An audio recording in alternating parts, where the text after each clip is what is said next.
Oh shit. Der Sommer ist gekommen. Der Sommer ist gegangen. Wir haben unsere Pause hinter uns. Willkommen bei Folge 23 von Kurz und bündig. Der Podcast von den schönsten Kurden aus der Schweiz.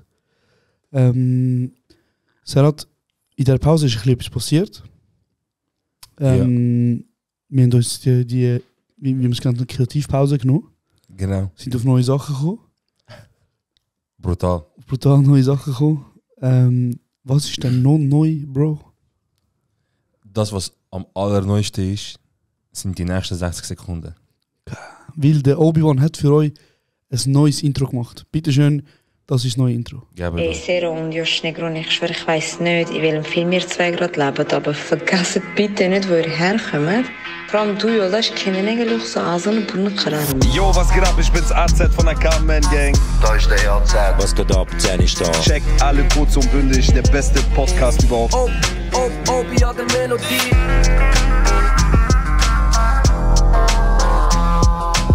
Okay, von wo kommen meine Seelenverwandte? Kurdistan? Du und die scheiß Podcast, ihr bei dir. Schön und gut, aber ich verstehe den Hack immer noch nicht. Das ist kurz und bündig morgen.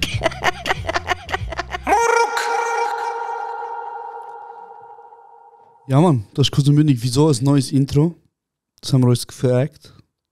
Ja. New Pause, New Me. New Pause, New Me. Wir haben einfach gefunden, wir machen jetzt in Anführungszeichen eine neue Staffel, wegen der Sommer ist gekommen, der Sommer ist gegangen. Hits bleiben. Und... Ist das... Nein. Wart. Nein. Nicht? Es tut mir leid. Wart. Ja. Wortspiel, oder? Ein bisschen vielleicht. Ja, Hits bleiben. Ja, vielleicht ein bisschen. Aber wir sind zurück. Wir haben ein neues Intro. Vor allem, wir haben es glaube ich ein bisschen persönlicher gestalten mit unseren Freunden. Der AZ von der Carmen. Habibi Nummer 1. Brüder sind Tag 1 zusammen unterwegs. Weißt du, Leute denken jetzt wahrscheinlich so, wir haben so. Kennst du die Leute, die so 60 Stutz zahlen im Internet, damit David Hasselhoff einen Shoutout gibt? Nachher ist Deepfake. Ich schwöre auch. Ganz ein fetter Shoutout an Pelin, wo ihren Hass gegenüber uns kristallisiert hat durch den Anfang vom neuen Intro. Das war Therapie für dich wahrscheinlich. Und wir haben ja auch gute News an dieser Front. Für alle Fans von der Pelin, die sie nicht kennen, aber trotzdem Fans sind von ihr durch den Podcast. Sie hat uns zugesagt. Ich sag's jetzt, wie sie hat mir gesagt und sie hat dir gesagt. Ich habe sie vorgestern gesehen, du hast sie gestern gesehen. Was hat sie dir gestern gesagt? Sie so, oh mein Gott, Leute. Ich schwör, ihr wisst gar nicht. Nein, sie hat mir gesagt, sie hat dir versprochen, dass sie im Podcast kommt. Jetzt ist einfach ganz gekonnt mir abschieben. Nein, sie hat das mir gesagt. Sie so gesagt, original? Ja, und dann habe ich gesagt, dann kommst du, ja, ich komme. Okay. Sie so, aber oh mein Gott, dann muss ich Video aufnehmen. So genau, das ist das Problem bei ihr. Scheißegal. Aber ja, jetzt sind wir Fame, jetzt macht sie sicher gerne mit. Jetzt wird sie ein Stück Film, genau. Noch andere News von unseren Freunden. Und Freundinnen. Wir haben ja offiziell den Shidar eingeladen mal in den Podcast. Das ist das grösste Hin und Her auf der ganzen Welt. Ich würde Storys erzählen, wenn er kommt, weil es wird so ein Leak schlimmer als das, was jetzt mit dem Pogba passiert. Genau, weil wir haben dich freundlich eingeladen, dann hat der eine oder andere ein bisschen grosse Fresse bekommen. Hat so, das ein oder andere Bild ist geleakt worden, so, mit so ganz heiklen Nachrichten. So. Genau, und jetzt, Shidar, wenn einer kommt, wir reden im Podcast. Wir reden da und wir leaken den Shidar. Genau, Mann. Nein, aber noch schnell zum Intro zurück. Shoutout Gens von Sektion Zürich. Er hat seinen Beitrag dazu geleistet. Er ist der, der geflucht hat, oder? Ja, genau. Wie haben wir genau ein Shipping müssen für das einstellen? Bruder, er kommt nicht wieder zu mir, so, Bruder, ruf mich mal einen Podcast und so. Aber das Ding ist, wenn ich den Gens von Zürich, Bro, der Stadtbekannte, der weltbekannt mittlerweile, Gens einladen, dann wissen wir alle, der Podcast wird nicht mehr lang haben, weil er wird cancelled wahrscheinlich. Aber ich sage es hier und jetzt, mit hoffentlich Unterstützung von dir, dass wenn wir eines Tages so zweitletzte Folge so gegen Schluss... Geil, warte. Ich finde schön, dass wir über das Gedanken gemacht haben, weil ich habe auch schon Gedanken gemacht darüber, wenn die letzte Folge kommt, wer ich rufen würde. Das ist noch, ich glaube, wir haben beide einen Joker, so, wenn wir wissen, wir haben nichts mehr zu verlieren. All in.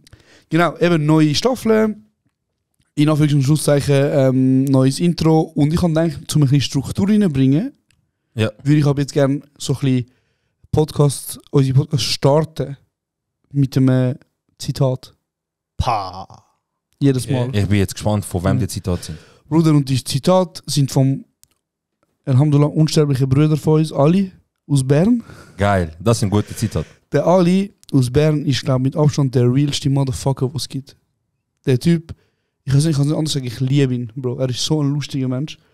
Und er ist so amigs auf Twitter und postet so einmal im Monat etwas und dann wieder nicht. Ja, ich kann einfach Randale machen und gehe wieder. Genau. Und ich habe mir einen Tweet ausgesucht, wo ich die Folge heute würde starten. Und zwar, wir müssen es auch nicht kommentieren. Ist das jetzt keine Diskussionsrunde? So, ich tue ein Wort legen und dann tun wir über das philosophieren. Nein, Bro, das ist für mich jetzt einfach, das ist jetzt Alis Straßenweisheiten.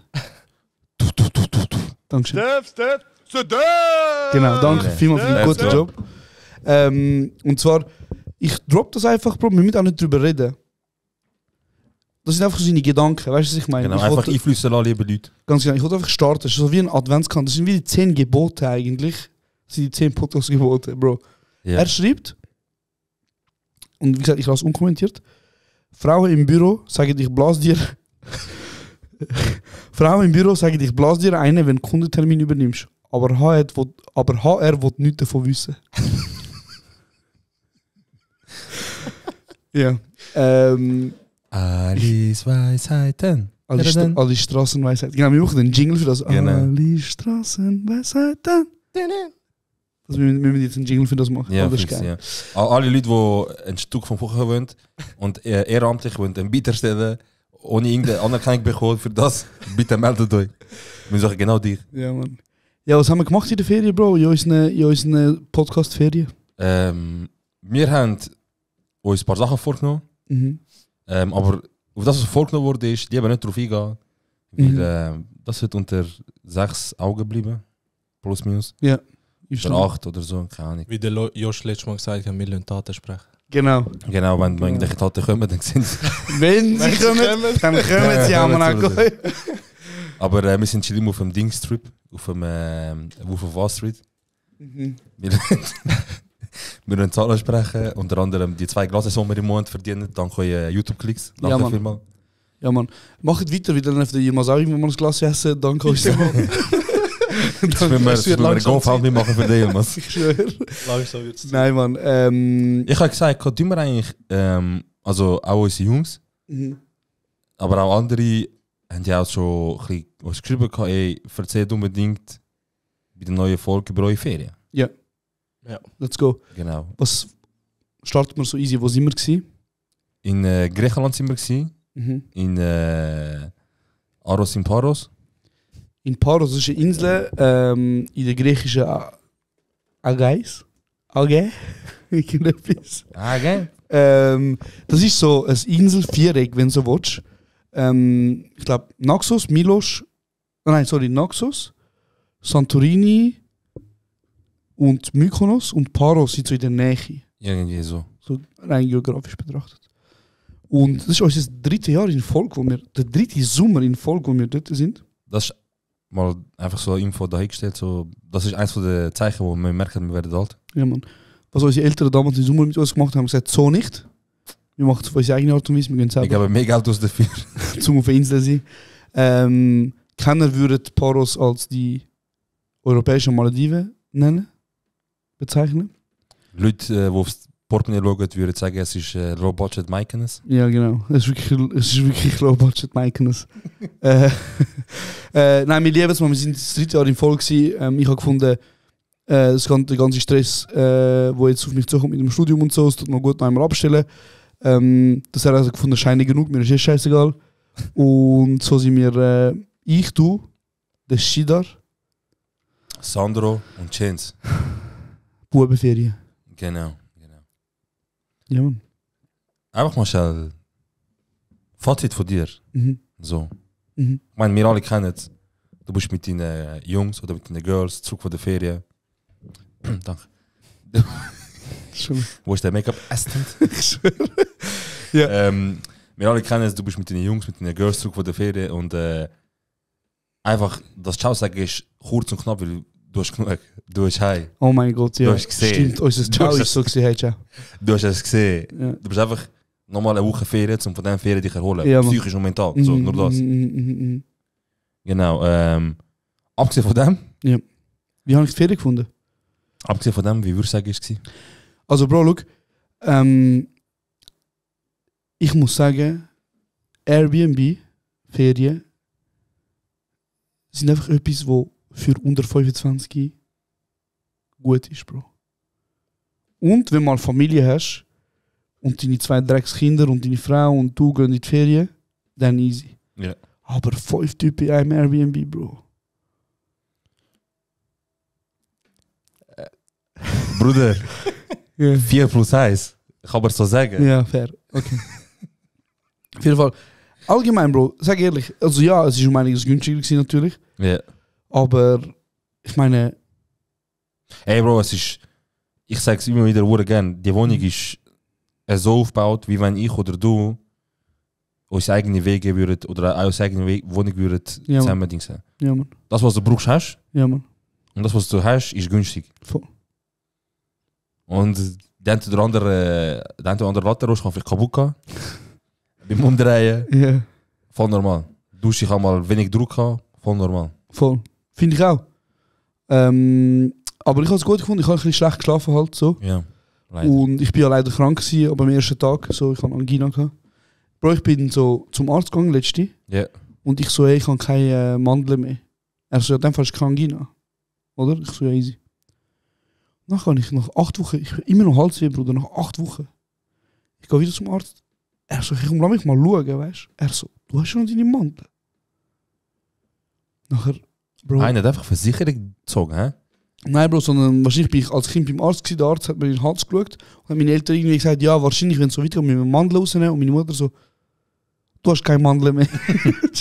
Brauchst nicht mehr. Brauchst nicht. Nicht. Ja, Bro, ich bin leider krank gewesen, so der Anfang der Ferien, aber Schmerzmittel, Sonnenschein und gute Freunde haben den ein oder anderen Schmerz können lindern. Oder einfach mal den Fokus weg von dem. Genau. Und das Lustige ist natürlich, so, Jungs werden einfach nie erwachsen. Jedes Mal, wenn ich gesagt habe, ey, fuck, Jungs, ich habe so Halsschmerzen, ist irgendeiner von hinten vorgekommen und gesagt, schon, hä? Nein, Bro, ich kann etwas, das hilft gegen Halsschmerzen. Checkst. Und irgendwann mal ist so weit gekommen, dass wir in der Gruppe irgendwann mal, wenn wir selber gemerkt haben, dass wir so Vorlagen haben, wie so, wer will? Ich so, macht mich fertig. Wer will? Aber etwas in diesen Ferien ist passiert, was bis jetzt noch nie passiert ist. Und zwar haben wir ja... Umgemacht. in der Ferien ist es noch nie passiert, ja, das stimmt. Haben wir... wir haben uns selber so Jokers gegeben, Bro, weißt du noch? Ja, die Ferien haben zu einer der Geistererfindungen vom 21. Jahrhundert beigetragen. Ich habe schon ein bisschen nachdenken. Ich habe aus irgendeinem Grund so 2022. So, das ist 20. Jahrhundert. Ja. Und die Erfindung, ich muss sagen, das ist bei weitem, Einstein wäre niemals drauf gekommen. Unmöglich. Ja. Ich glaube, es braucht... Der Tesla ist vielleicht kurz davor gewesen. Ja. Ich glaube, es braucht Trauma, um auf das drauf Es braucht Trauma und es braucht 5 oder 4,5 Kennex Ja. auf einer griechischen Insel. Ja, okay. Ich muss schauen, wo die Hälfte ist, aber ja. Jetzt bin sogar ich gespannt, was ihr da sagt. Macht das bitte. Das erklärt euch jetzt das Konzept von dem. Macht das. Es wird eure Freundschaft gut tun. Es wird gewissen Ferien gut tun. Und euch selber auch. Ja, genau. Also, ich versuche jetzt gerade überlegen, ob ich das jetzt wie so in einem TV-Shop, weißt du? So die Teleshopping. Der neue? Nein, komm, erklär das Konzept. Der Joker Klipp und klar. 2000, okay, sorry. Also, Ausgangslage, jeder kennt von uns. Irgendein Kollegin von euch kann einfach nicht fressen. Es geht einfach nicht. Die Person. Nennen wir die Person mal. Gar nicht. Shida? Einfach so Zufall gepiekt. Einfach so Maschine. So einen Namen, wie ihr kennt. Shida. Sag mal, er heißt Shida. Genau. Und die Person Shida schafft es nicht, seine Fresse haben. So.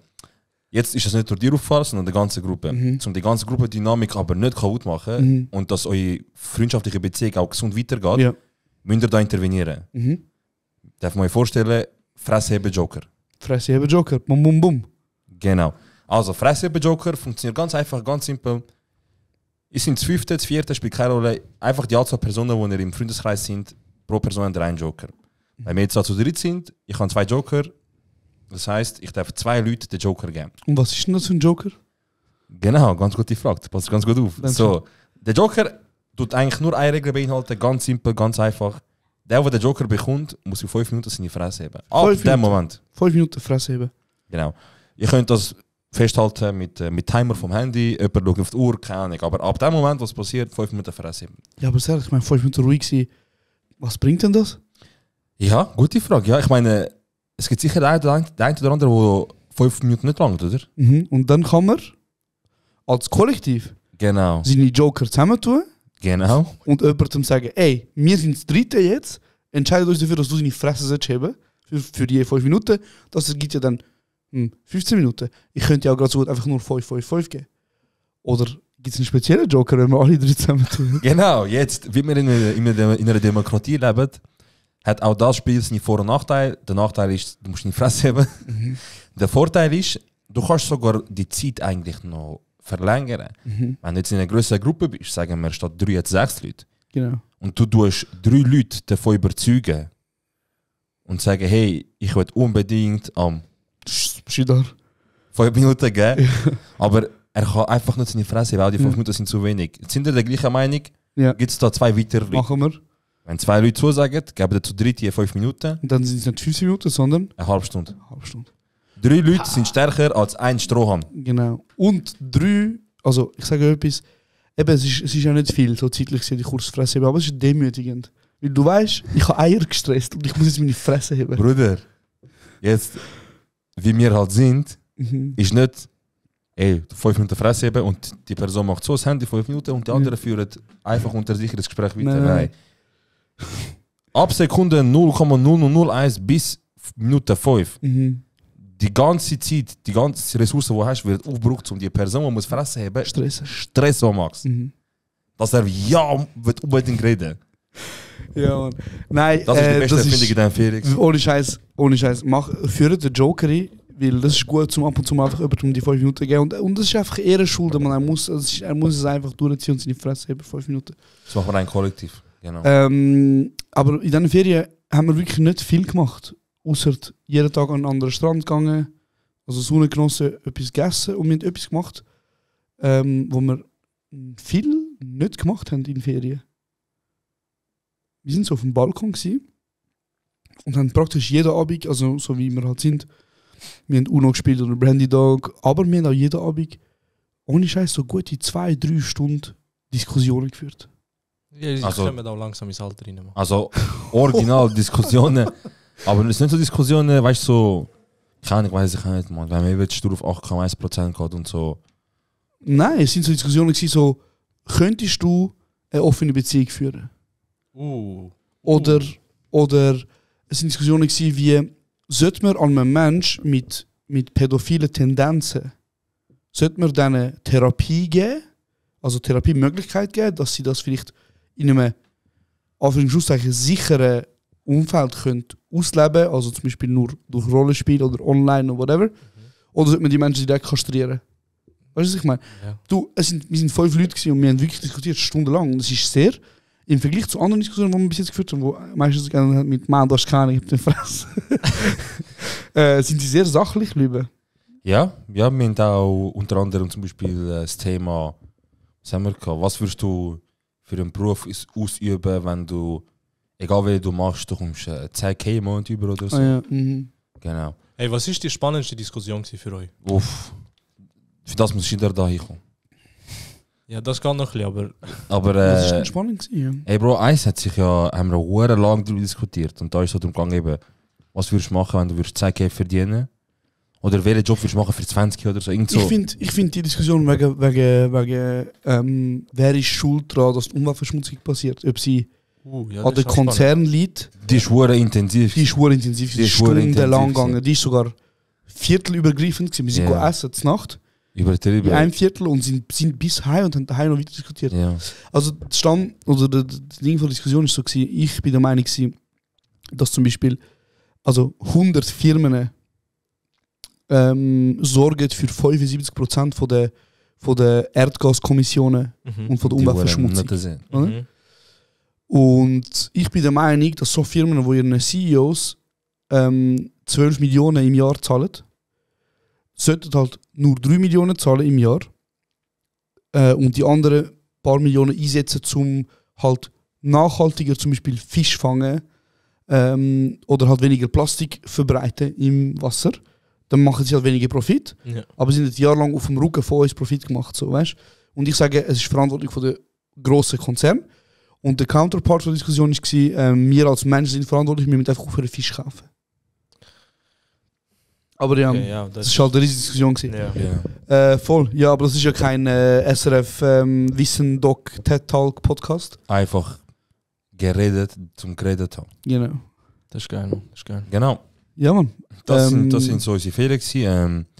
Also, grob jetzt. Wir haben auch für einen Tag haben wir, für einen Nachmittag haben wir ein Boot gemietet. Sind aus ins Wasser. Ich sag dir ehrlich. Wer ist am Cruisen gewesen? Jeder hat ein bisschen cruised. Okay. Bro, wir haben das Boot gemietet und ich meine, wir sind so 5 Jungs gewesen und wir sind dort angegangen und wir so, jetzt haben wir ein Boot, weißt du? Erreicht. Ein bisschen dort, keine Ahnung, Bro, man, ein bisschen Musik hören, ein bisschen... Hashtag, Bruder, es war ein fucking Kutter gewesen, man. Du hast gemeint so... Ein Treff dort, Du hast gemeint, unsere Eltern kommen gerade von... Bro, ich habe geschaut im Boot. Ich habe im Boot geschaut. Schon, mach nicht, ich mach. Bro, ich habe im Boot geschaut, ich habe gesehen, hier war H-Punkt Nachname, weißt du? Okay. Mein Vater war dort, Bruder. Bruder, als wären wir gerade mit dem Schiff gekommen, Bro. Ich habe so Tagstrich gesehen. Und wir sind auf das Boot gegangen, weil ich mir vorstellen, wir haben das Boot genommen. Das war ein fucking kleiner Kutter gewesen, Bruder. Also wir haben so knapp alle 5 Platz gehabt. Und die Brüder sind ja ein bisschen korpulenter, so der eine oder andere. Und wir sind da drauf geguckt. Und das Boot ist raus und in der ersten halben Stunde haben wir voll Euphorie gehabt. Nein, aber eine halbe Stunde ist gut. Die ersten 2 Minuten wir so, der Brüder im Boot und so, Tag, am Umfahren. Und irgendwann so, nachdem wir auf dem Meer sind, so ein bisschen weiter weg vom Land, wir so, ey Jungs, haben wir Wasser mitgenommen? Ey Bro, original. Ich sag noch so am Morgen, ich so, hey Jungs, wenn wir Sandwich oder so mit noch etwas kaufen, nein, wir gehen mit dem Schiff einfach auf die andere Insel, gehen rüber und holen dort essen. Und turns out, es ist nicht so easy, um einfach auf eine andere Insel mit dem Schiff zu gehen und einfach so sagen, ich parkiere jetzt da. Yeah. Bro, wir hätten nicht mal so weit gehen können. Der Typ, der jetzt das Boot geht, er so, ich mache die Tour. Dann haben wir so, ja, zum aufs Land gehen, für Essen oder? Er so, ich gehe nicht aufs Land. Bro, hey, und so nach, also es ist schön gewesen, wir sind die blaue Lagune anschauen. Also ich so. bin übrigens so vom Blank, so viel Regeln. Bist du gegangen? Ja, wir sind dann nachher über, Bro, ein Punkt ist Wasser, weißt du wie Mhm. Du bist rausgegangen, ein Punkt. Du hast vom Boot gumpen und du bist bis etwa so über Bauchnabelhöhe im Wasser. Das ist dort, wo der Strand ist. Haben wir nachher festgestellt, dass der dort ist, ja. Ja, okay. Auf jeden Fall, was ich schnell wollte... Ja, was ich schnell wollte sagen. ist, die Euphorie auf dem scheiß Boot hat wirklich so 2 Minuten gehabt, weißt du? Und nachher sind wir auf dem Boot gewesen und dann ist einfach so, irgendwann habe ich so gemerkt, okay, wir sind auf dem Boot und wir gumpen ins Wasser.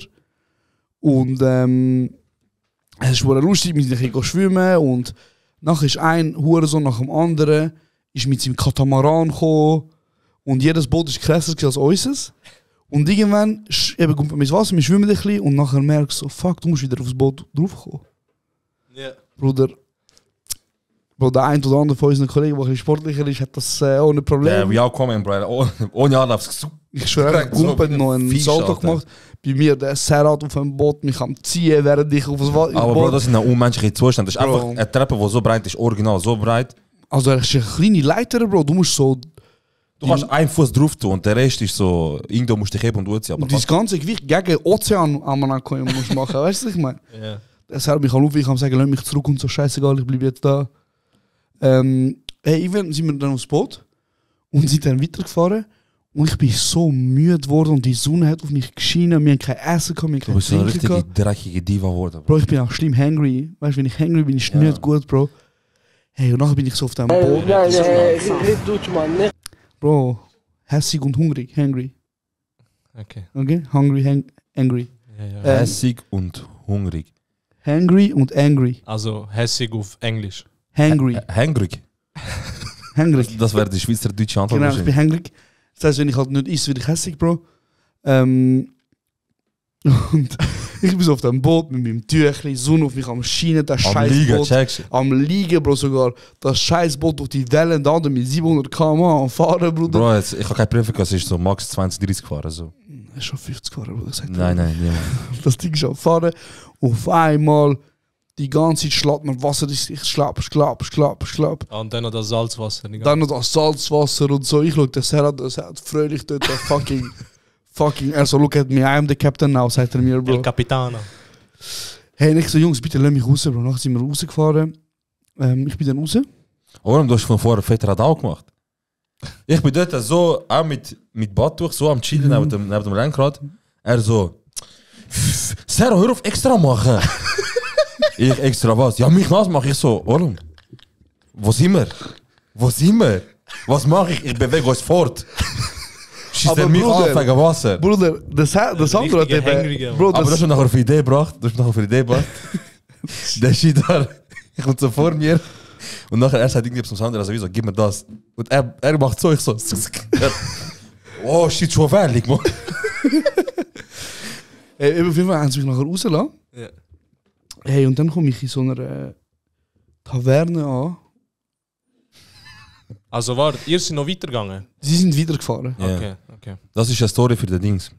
Wie heisst die Hochsendung, wo ich und der Jury geschaut haben? Gordon Ramsay. Nein, der Buhmann. Schweizer. Das ist etwas für den Buhmann. Buhmann, Golf Der Paros, Buhmann. do your job. Bro, ich bin in der Taverne, Bro. Und ich weiss, look, so eine einheimische Taverne. Keine Zeit, du musst da Hilton Service haben, weißt du, was ich meine? Bro, wenn du Essen bekommst, ist einfach anständig serviert. Ist easy, weißt du. Du Keine musst mir grosse nicht Anforderung. küsst nicht meine Hände, aber legst einfach an. Du musst auch noch reden mit mir, groß. Ey, so nach 20 Minuten warten, irgendwann schaue ich so den Kellner an, weißt du. Er ist so rumrennen, ich so, hey, kann ich bestellen? Kann ich Karte haben, weißt du? Oder er kommt zu mir, er rührt mir eine Karte an, er schaut mich nicht mal an, Bro. So ein Namus. So, auf jeden Fall gibt er mir, Bro, nach nochmal 20 Minuten kommt er nochmal zu mir, er so, ja. Ich so, kann ich so Spaghetti mit Crevette haben? Er so, nein. Ja, nein, Mann. Einfach nein. Ich so, okay. Ich so, kann ich das haben? Er so, nein. Ich so, wieso? Er so, no, finish. Ich so, ja, was hat's denn? Weißt du, er so, this side no. Ich so, easy. Dann gesagt, der gute Alte, Bro, ich habe Zucchini Balls bestellt. Mit Tzatziki. Und Pommes, so, easy. Bruder, ich warte nochmal 30 Minuten und ich bin ja richtig hangry schon, weißt du? Aber ich habe mich zusammengerissen, Bro, ich habe 1,5 Stunden dort gewartet, dann ist Essen gekommen. Und ich sage, wenn die Griechen etwas nicht können, Bro, dann ist es Pommes, Bro.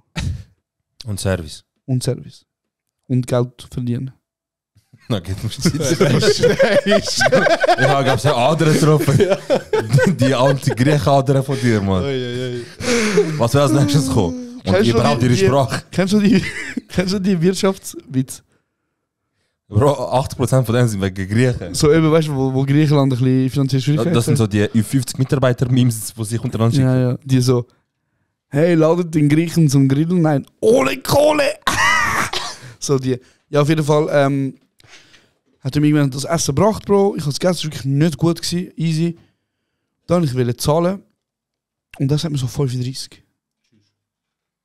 Ey, Bro, das hast du nur mal in der Schweiz, weißt du? Also ja, er hätte schreiben einfach eine Quittung, ich wollte dich ficken. Ja, Keine Bro. Summe, einfach ich wollte dich ficken. Okay. Dann habe ich ihm gesagt, ich gebe dir 25. Er so, wow, 25. Ich so, ja, ich zahle 25, ich meine, übertrieben nicht. Nachher, Bro, sage ich ihm Karte, er so, nein. Er so, no. Ich zeige auf die Tür, Bro, auf der Tür hat Sticker, er hat sogar Bitcoin-Sticker gehabt, Bruder. Einfach, dass das drauf ist. PayPal ist gestanden, Bitcoin ist gestanden, dann die EC, MEC, American Express, alles ist gestanden. Wahrscheinlich sind das eben die Unternehmen, die gemeint werden, wenn so Krypto-Unternehmen sagen, unser Coin wird jetzt überall auf der Welt akzeptiert. Bro, ich gehe an, ich will zahlen, er hat mir Kartenlesegerät an, es macht Piep, er so, no. Ich so, was no? Ich so, zeig richtig, dass Cancel drauf steht, weißt du? Er so, no. No, probiert, es macht Piep, es geht, er so, no. Es kommt kein Ding raus, weißt du, Quittung, ja. Er so, broken. Ich so, ja, easy. Dann habe ich halt 25 Euro für genommen, meine letzte Bargeld, das ich habe. Ja. Und dann schaut mich an und sagt so, you have! Ey, so ein Nuttes. Bro, und nachher schlägt er mir halt so Quittung auf die Schulter, weißt du? Bruder, Ich bin halt ein bisschen hintergerutscht. Gut, ich muss sagen, er ist so. In der Schweiz würde ich 4-fache Salto machen, Bro. Wenn ich sehe, dass ein Schweizer was gemacht hat, ich... 30 Jahre Traumata von. Bro, er ist so 55 gewesen vielleicht, weißt du? Ich habe die 25 Euro genommen, ich habe ihn auf die Schulter geklopft, Bro. Ich nehme so 25 Euro, ich mache auf seine Schulter. Bro, er macht so und geht einfach um. Das ist ein guter Lebensversicherungsbetrug. Bro, er geht über diesen weißen Gartenstuhl, weißt du, der Plastik. Er so, schreit einfach so. Und ich so, was läuft? Kommt einer von hinten, fängt an zu schreien. Er so, what you do? What you do? Sagt der andere, Hospital Money. Bro, ich so, was ist schon passiert, Bro? Du wirst fett gripped. Einmal will er gehen, der andere hat schon neue Nieren willen.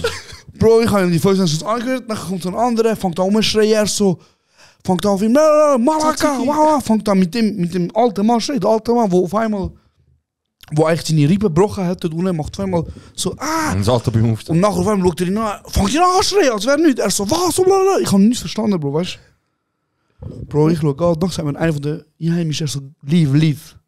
Er so, no, he lie. So duur. Wer lie, Bro? Bro, ich bin gegangen, ich bin hässig gewesen, ich habe gegessen, ich bin immer noch hässig gewesen. Ich gehe an den Strand, und wie das halt nicht so ein Touristenstrand ist, also, gut, Paros hat ja nicht viele Touristenstrände. Also es hat so 3-4 so Fette mit Boxen und was weiß ich. Und dann so ein paar ganz ohne Liegestühle, aber die sehen auch schön aus. Ja. Aber an dem Stand, wo ich war, Bro, du könntest meine... Einfach so der Abstand von der Insel muss dort wohnen, weil der Rest ist so Touristen. Weißt du, was ich meine? So könntest du meinen. Ich liege an, Bro, es ist richtig grusiges Wasser, es hat keinen Schatten, nichts. Komm, wenn ich angelegt, mein Handy läutet. Die so, ey, wir sind jetzt auf dem Land, wir können dich holen. Bro, die Bootstour wäre 6 Stunden gegangen, nach 3 Stunden bin ich von dem Boot runter. Und ich habe noch die restlichen 3 Stunden damit verbracht, mich rippen lassen von einem Griech, Bro. Geil. 3 Stunden ist das gegangen. Ja, Mann. Für etwas. Geiles Erlebnis, Bruder. Ich glaube, das wäre nicht passiert, hätte ich gesagt, du bist Deutscher. Ja, Bro, du bist schon lustig. Also, Bruder. Ich muss einen Witz noch bringen. Schau, um das aufklären. Ja, wir können es aufklären. Wir können sogar Abstimmung machen von mir aus. Ja. Okay, schau, aufklären. Ich hatte den Tick gehabt, früher, wo ich in die Ferien bin mit dem Serhat. Und ich gesagt, wenn wir ins Taxi gehen, ja, sag. Nicht, sorry, sag du. Wenn wir ins Taxi gehen, sag, wir sind Deutsche. Also sag nicht, wir sind Schweizer, sag wir sind Schweizer. Ich so, fair. Aber der Taxifahrer, wo hinter dem Lenkrad ist, der hat einen Wechselkursrechner und sagt, er ist ein Deutsche. Okay, komm mal rein, ist gut. Oh, ich kann euch nicht rippen, die Schweizer könnt ich euch nicht. Sag jetzt, du bist noch nie im Taxi gerippt worden. In Istanbul. Bro, ich könnte sagen, 18 Generationen hinter mir sind alles Türken gewesen und sie haben auf der gleichen Straße gewohnt. Ja. Der will mich rippen. Eben, aber Bro, das ist Teil von der meine Kultur. Theorie, dass Schweizer mehr gerippt werden als Deutsche, weil wir haben das ist Schwachsinn, Bro. Okay, vielleicht, Bro. Das ist einfach... Also du lachst, gell, aber wir sind auch schon in Istanbul gewesen, der Shisha-Bar, und er so, von wo kommen wir? Wir so Schweiz, also Frank, hä? Ja, siehst du? So. Siehst du? Ja, chillig. Er so, Frank. Bruder, was ich sagen ist... Er so, Lash, man, gib lieber Zeit. Ich habe das vielleicht in meinem Leben 3-mal gesagt. Ja. Sagst du, okay, warte, übertrieben jetzt nicht. Untertrieben jetzt nicht. Okay, 10-mal. Du hast allein eine Ferien 10-mal gesagt. Bevor ich ins Taxi steige... In welche Ferien? Bro, bevor ich ins Taxi steige, beim Dings, ich kann einfach so, überlaufen mir vorbei, so richtig ein riesiger Wind. Sag, wir sind Deutsch. ich dort, ich so, er ist einfach so, es läuft Jungs, wo es hinter, ich so, genau wie ich so, du musst nicht sagen, weißt du? Er so, Hannover. Wir sind von Deutschland, Frankfurt. Frankfurt, aber. Nachher, er sagt, ich habe Verwandte, jedes Mal, ich habe Verwandte. Lass holen, ich kann die Verwandte, also, ich nicht kennen. Von wo Frankfurt? Eintracht. Ich habe Verwandte in der Stadt gehabt. Das am Main. Nein, Bro, auf jeden Fall, ich habe das ein paar Mal gesagt, ich sage mal 10-mal. Und seitdem, jedes Mal, wenn wir irgendwo essen gehen oder so irgendwas, hat er gesagt, hey, zum Glück haben wir nicht gesagt, dass wir Schweizer sind. Ja, Hand. Ja, Mann. Hey, aber apropos, ich will gerne eine Geschichte erzählen, oder mich natürlich zusammen erzählen. Weißt du noch, so, was fällt dir ein, wenn ich sage, Essen, unfreundlich gerippt werden, Ausland? Mir fällt direkt instant, ich komme gerade Wut auf über. Der Griech in London. Der Griech in London. Ist auch ein Griech gewesen, der verdammte Du Nutte. verdammte Hurensohn, ich hoffe, du hast 3 Wochen Durchfall, nur dass du nachher 3 Wochen gesund bist und nachdem nochmal 7 Monate Durchfall hast. Aber jährlich vorbeigehen. Was für jährlich holen? Das Nein, der ist in London gewesen, Bro. Der Griech ist in London gewesen. Das ist wann ist das für das Jahr? Uff, Bro, das ist... 2013? Nein, Bro. Wäre 2013, oder? 2016, 17. Nein, Bro. Bruder, ich kann jetzt schauen. Wenn ich Dann jetzt... ist wahrscheinlich 16. Oh. Aber was ist auch- denn passiert? Erzähl mal. Weißt du, das ist auch das London mit der Geisterbahn und so. Das will wir auch erzählen. Ja, fix, safe. Ja. Also, scheißegal, man, ist 17, 16. Ja, man, gewesen. du hast mir das auf den Geburtstag geschenkt. Genau, ich habe Hure auf herzig. auf den Geburtstag habe ich Weekend Trip auf London geschenkt. Weißt du noch, wie mir das geschenkt hast? Und ich habe ganz ein Mit einem kreativer Magnum Mind. X. Ich habe einen ganz kreativer Mind. Ich habe einfach immer wieder so gesehen, wie so Leute ihre... Also weißt du, eigentlich in der Regel, ich finde das noch geil, wenn du einfach kannst sagen, da ist Geschenk. Ja. Aber mittlerweile... Wie ein Mann, weißt du? Nein, aber mittlerweile mit Ohne Social Media und so... Emotionen. Ihr seid gut, was Geschenke anbelangt. Ich habe eure Geschenkkarte immer noch bei mir daheim. Bro, du hast von uns wirklich ein fettes Geschenk bekommen, Bro. Ich habe mich gestern wieder angeschaut, ich habe mich kaputt gelassen. Auf jeden Fall habe ich dann will ihm einfach einen Weekend-Trip schenken. Wie man, aber so, wie man noch so der Beste so macht. Genau, aber weil nur viele Leute rum sind, ist automatisch ein Druck entstanden. Wieso? Wie du gibst ihm normales Geschenk. Ja. So, willst du mir ins Gesicht spucken, weißt du? Und ich sehe easy auf die Schnelle, so einfach zack, irgendwie gemacht. Ich habe jeden Buchstaben, ich habe auf halt A4 Seiten immer einen Buchstaben von der Stadt ausgedruckt. Und den Kuverts da. Das hast du schon mal abgezogen. Ja, habe ich schon mal gemacht. Das ist so. Zieh mal von meinem Vater, oder? Ah, okay. Er ist sich zusammen. Der New York. Ja. Bro, 10 Minuten vorher. Bro, mein Vater so. Mein Vater so, Bro, er Antep. Er so. Ist das vielleicht Ballenkesser? Also, für die, die es nicht gecheckt haben. Er hat einen Buchstaben pro A4 Seite genommen und so vor mich angestellt. Auf Größe 40 ausgedruckt. Und ich habe die Buchstaben müssen so ordnen, dass es ein Wort ergibt. Und ich habe ja beim Ordnen nicht gewusst, dass es eine Stadt sein sollte. Ja. Also, okay, krank, wichtig ist Du das hast mir einfach im ganzen Ablauf, ja. Ich schaue die Buchstaben und eigentlich, Bro, wenn du L, D, N drin hast, dann ist eigentlich klar. Ja. Ich schaue die Dinger an. Odon. Ich so, keine Ahnung, Bro. Aha, aber habe ich sie zusammen da, ich so London, ich schaue dich an, du so, ja man, gibt es ein London, boy. Das ist Englisch selber, Baba. Und das ist halt, gerade nachdem ich das geschenkt habe, 2 Wochen später sind wir gegangen. Voll. Wir können also darüber reden, dass eine halbe Stunde vor dem Dings, nicht halbe Stunde, doch 45 Minuten vor dem Abflug dich daheim abgeholt haben. Hey Bro, das ist so Ihr wild. spielt richtig Eier. Bro, das ist so wild. Das war deine Phase, Bro. Ich sag dir hier und jetzt. Ja, direkt. Das war deine Phase, wo du Zeit seine Mutter gefickt hast. Dir ist scheißegal. Hey, wie sind denn noch reingekommen? 45 Minuten Oder warte, vor dem wieso Abflug. sind wir- Warte, oh mein Gott. Warte, Oh mein Gott. Habe ich Du verpennt. ziehst durch. Du hast jetzt das gesagt. Wieso sind wir Spaß? Wegen mir? Was? Bruder. Willst du mich Und ficken? ich so, er erzählt das so locker. Also wegen mir? Wieso Ja. wegen mir? Bruder, wir haben abgemacht, wir haben gesagt, 5 Uhr am Bahnhof. Am Morgen. Ja, für den 2. und 3. Zug von Winter. Ich habe fast verpennt. Ich rufe ein Uber. Ja. Ich war am 5 Uhr dort. Gewesen. Zu dieser Zeit Winter Uber, das ist tote Hose. So, Risiko, weißt du, ich habe einfach mal bestellt. 5, ich bin dort, 10, 5 ab 5, 10 ab 5. Ich schreibe im Chat, ich so, Bro, ich bin da, Bro, gar nicht die Gleis. Ich lüte an. Bro, 20 ab 5 Minuten. Ich lüte irgendwann mal an, so, ich bin noch mal ein bisschen später, ich lüte mal einem Telefon ab, ich höre, Oh. Ich habe verpennt. Er so, Ich so, ey Bro, bist du am Pennen? Oh ja, fuck, scheiße, was haben wir für Zeit? Ich so, Bro, es ist 5:30 jetzt dann.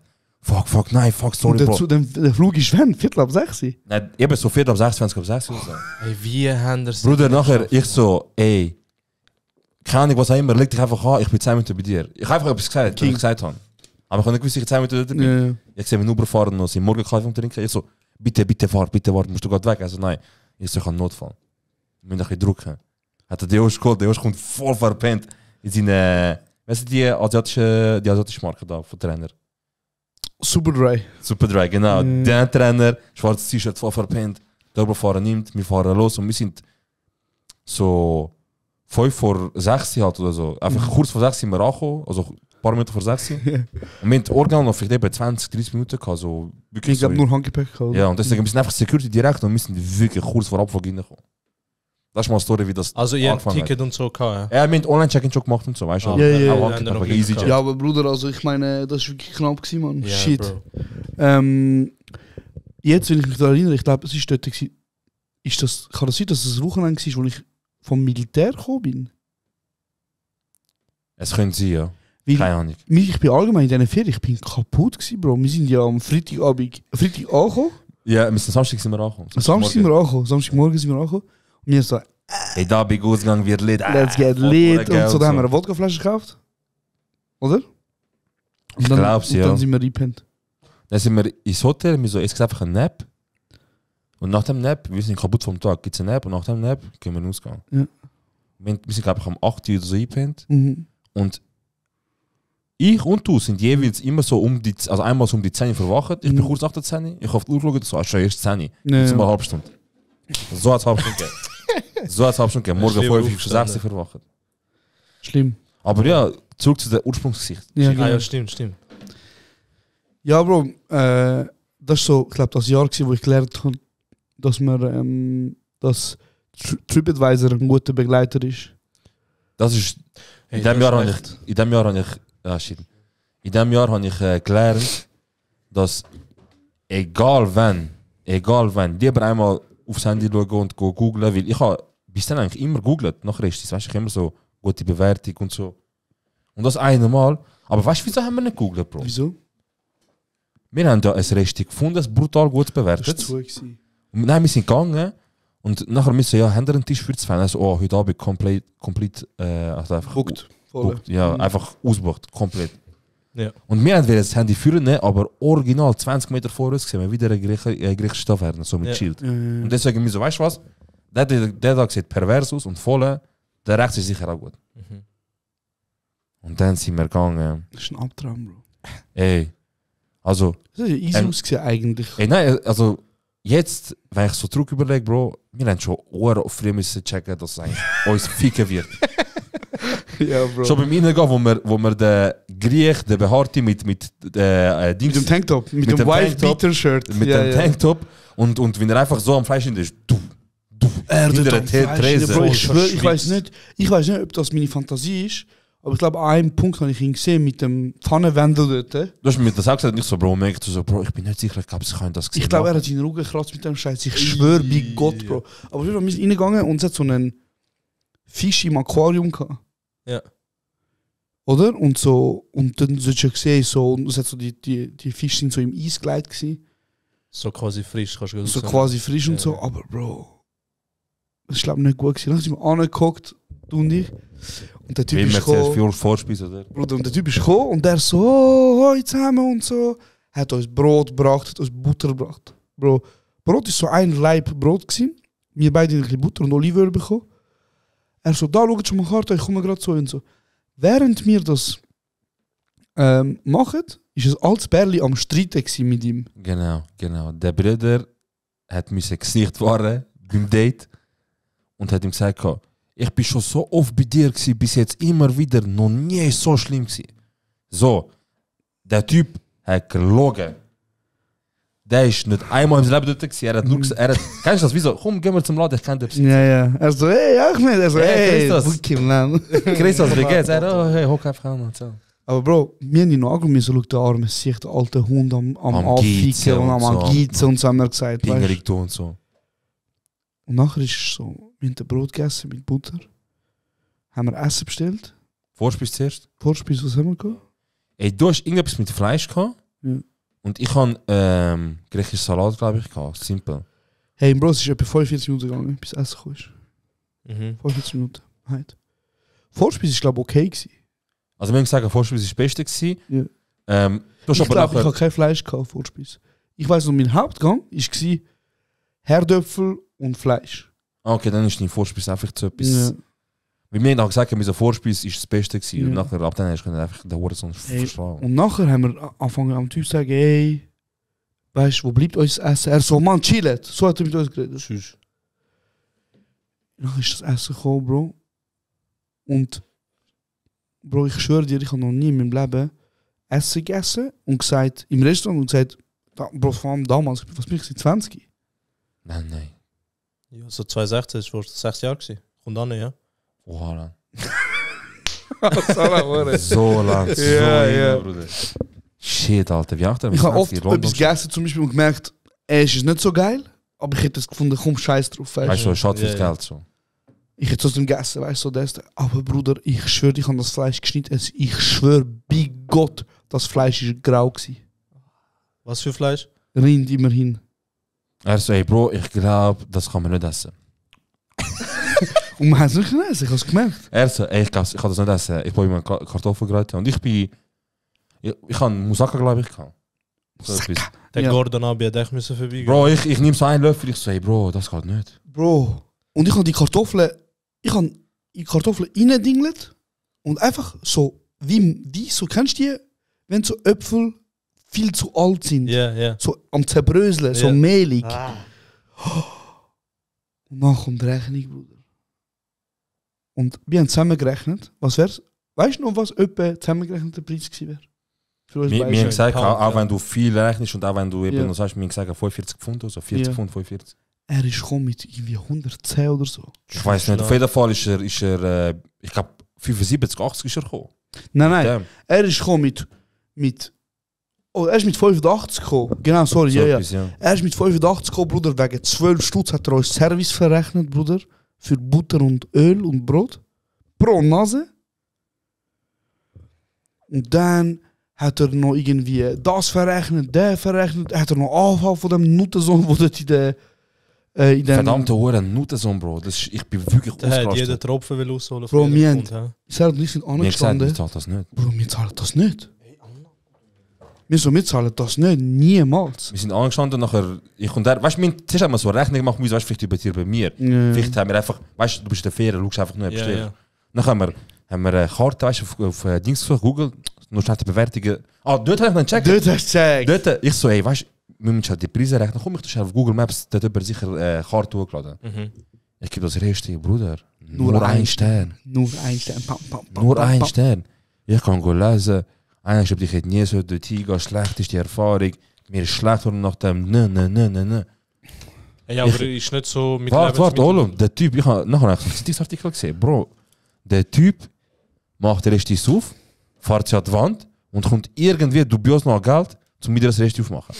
Und das mal haben sie herausgefunden, wie der noch Geld gekommen ist, wieder, dubios so. Und er hat auch irgendwie Auflagen nicht erfüllt, was für ein Wunder, so Fleisch richtig kühl und so. Und er ist sogar mal in den Knast gewesen wegen dem. So, weil er hat nicht wieder zahlen und so. Wir haben ihm gesagt, wir kommen nochmal auf London, wir holen das Fernsehteam, wir ficken seine Mutter. Mit Bro. Kurz und bündig. Nein, warte. An dem Abend, wir sind... was haben wir gemacht? Was haben wir gesagt? 40, 50 Euro? Bro, wir haben ihm 60 Euro, 40 Stutz gegeben, wir haben ihm gegeben, 40 Stutz, und wir haben gesagt, nimm das und wir verprügeln dich. Bro. Er so, komm und so, hat er im Laden mit uns angefangen zu diskutieren. Nachher ist der aus der Küche gekommen und ich mir so... Der Kuch ist so leer gewesen. Er ist so Wir gekommen, so. mit in der Hand so Küche unten sie irgendetwas, ich weiß nicht, er so... Nein, weißt du, am Reden, aber nicht mal Griechisch, weißt du, ich würde Griechisch verstehen. Ich so, Bro, die reden kein Griechisch, Mann. Nachher mir so, vielleicht sind es halt, weißt du, so keine andere Leute und so. Nachher er so, nachher, du darfst mit dem Typ streiten. Mir so, ist das gut oder schlecht zu sagen? Keine Ahnung. Ich hat nochmal 20 gefallen, so eskaliert. Okay, da, lieb sein. Er so, leave. Nachher gehen wir. Ey, nein. Bauchschmerzen, Hunger, aber das Schlimmste, Bro, wir sind ins Hotel gegangen. Im Hotel, also später am Abend dann so, weiß ich nicht, 12, 11, was ich nicht, im Hotel. Und ich bin hässig und wach. Und ich so, oh mein Gott. Und ich schaue der Joshua so, bist du wach? Er so, ja. Ich so, Bro, ich kann es nicht in Wörter beschreiben. Es ist morgen am 1. Gehen wir einfach steigen und schiessen in scheiß Dings, Mann.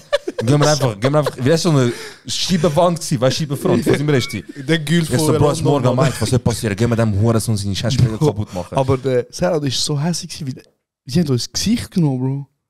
Sie haben uns geliebt, weißt du? Ich so, wir sind das Reste. Bus ist Feriengeschenk, weißt du? Ich habe ihm geschenkt für Ferien, also für zum Geburtstag, meine ich, sorry. Ich so, wie sind wir gerippt worden? Bro, der Sarah hat so, wenn ich meine Chaya in die Ferien einladen, dann wollte ich ein Gesicht verlieren vor ihr. Und ich so, Daddy, tell. Und Bro, ich bin richtig, weißt du, so, nachher so, und der Josh, er ist normal, Auch heißt er so, Bruder, gehen wir go ficken, der Hurensohn, ne. So, nein, ich meine selbst, Gömmer. Hol mir einen Stein. Ich so, Gömmer, ich schwöre, ich hab gut, dass in Tottenham, wir ficken seine Mutter und so. Nachher der so, nein, Bro, hängst und so. Bro, ich meine ernst. Ficken wir seine Mutter, weißt du? Bro, ich kann das Ja, der so, Bro, wir fliegen am Morgen, weißt du, so unnötig, scheißegal. Wenn die mit Geld gehen, weißt du, so traurig und so, aber gehen wir was gegessen, nachher haben wir in der Morgen meist noch KFC oder Max gesucht. Hauptsache etwas, wo wir können essen. Ich schwöre, Mann. Ja, zum Glück keine Lebensmittelvergiftung, das habe ich. Und das haben wir wirklich, das haben wir gesagt, weißt du, so, zum Glück haben wir das schnell gemerkt. Wie stell dir vor, du wärst besoffen dort? Oh mein Gott, so geil. Oh mein Gott, Jungs, der Fleisch ist so im Mund am Vergaben. Oh mein Gott, der gute Griech ist. Ey, Bro, es ist einfach grau gewesen, das Fleisch. Ja, Mann. Wow. Es ist kotzgrusig. Und das Ding ist, also, abgesehen von uns, dass das ältere Pärchen am Stritten war, hat es etwa noch so 3-4 andere Dates gehabt. Das heisst, es ist bei 3-4 anderen Leuten ist gleich abgelaufen. Und ich sage 100 Bro, ist wie bei uns abgelaufen. Die wären zum anderen Resti und die so, ey, heute vorne rausgelaufen, links geschaut, das ist nochmal ein Griech. Voll. Alle so 100 Pro. Was für ein Missge, Alter. Aber noch eine fröhliche Geschichte von London. Das ist eine geile Geschichte. Ah, die du vorher angeschnitten hast. Ey, bist du mal in London gewesen? Ja, Bro, aber lang. London City. My goodness, London, das ist Europa. Globetrotters. Bro, wir sind in London. Ja, Mann. Und was man halt in London so macht, Bro, ist so der London Eye. Ja. Touri-Sachen und so. Touri-Sachen, Ja, wir sind so, ja. Bro, wir sind so hoch Mit Berli haben wir gegangen. gemacht. Wir sind so London Eye sind wir gegangen, haben wir Fotos gemacht zusammen. Bro, ich schwöre, er so, mach Foto von mir mit London-Hintergrund. Wir haben gemacht, Bruder. Indische Touristen so gefragt, hey, kannst du ein Foto von uns machen? Wir so in der Kuppel vor dem Schweizer. Und Bro, Kopf. das Ding ist eben, wenn du so London Eye willst gehen, musst du halt Eintritt zahlen, oder? So, Ey, warte schnell, London Eye ist das Riesenrad. Genau, okay. Ja. Und ich habe das halt online wollen zahlen. Und ich habe gesehen, du kannst auch ein 3-Nice-Ticket kaufen. London Eye, nochmal etwas und so irgendwie Jack the Ripper. Einfach Horror-Stories. Horror-Stories. Okay, ja. Und Bruder, ich habe so gesagt, ey, weißt du, wenn du alle 3 gleichzeitig kaufst, zahlst du nur 2. Aber Wir haben gekauft, Bro. Wir laufen nachher noch so einen, im Museum sind wir glaube ich auch gewesen. Ja. Und nachher ist so ein Ed Sheeran Wannabe draussen gewesen und so. Und wir so, schaut der Hurensohn, haha. Nachher gehen wir... Ich meine, jeder Ginger Rob Mann gesehen haben, wir so, Sheeran. Richtig Tourist, Mann. Wir so, oh, Ed Sheeran, Ja, David. Richtig, Mann. Tourist, Mann. Bro, nachher sind wir in die... Ey, Bro, ich muss die Geschichte erzählen, was ich stirb.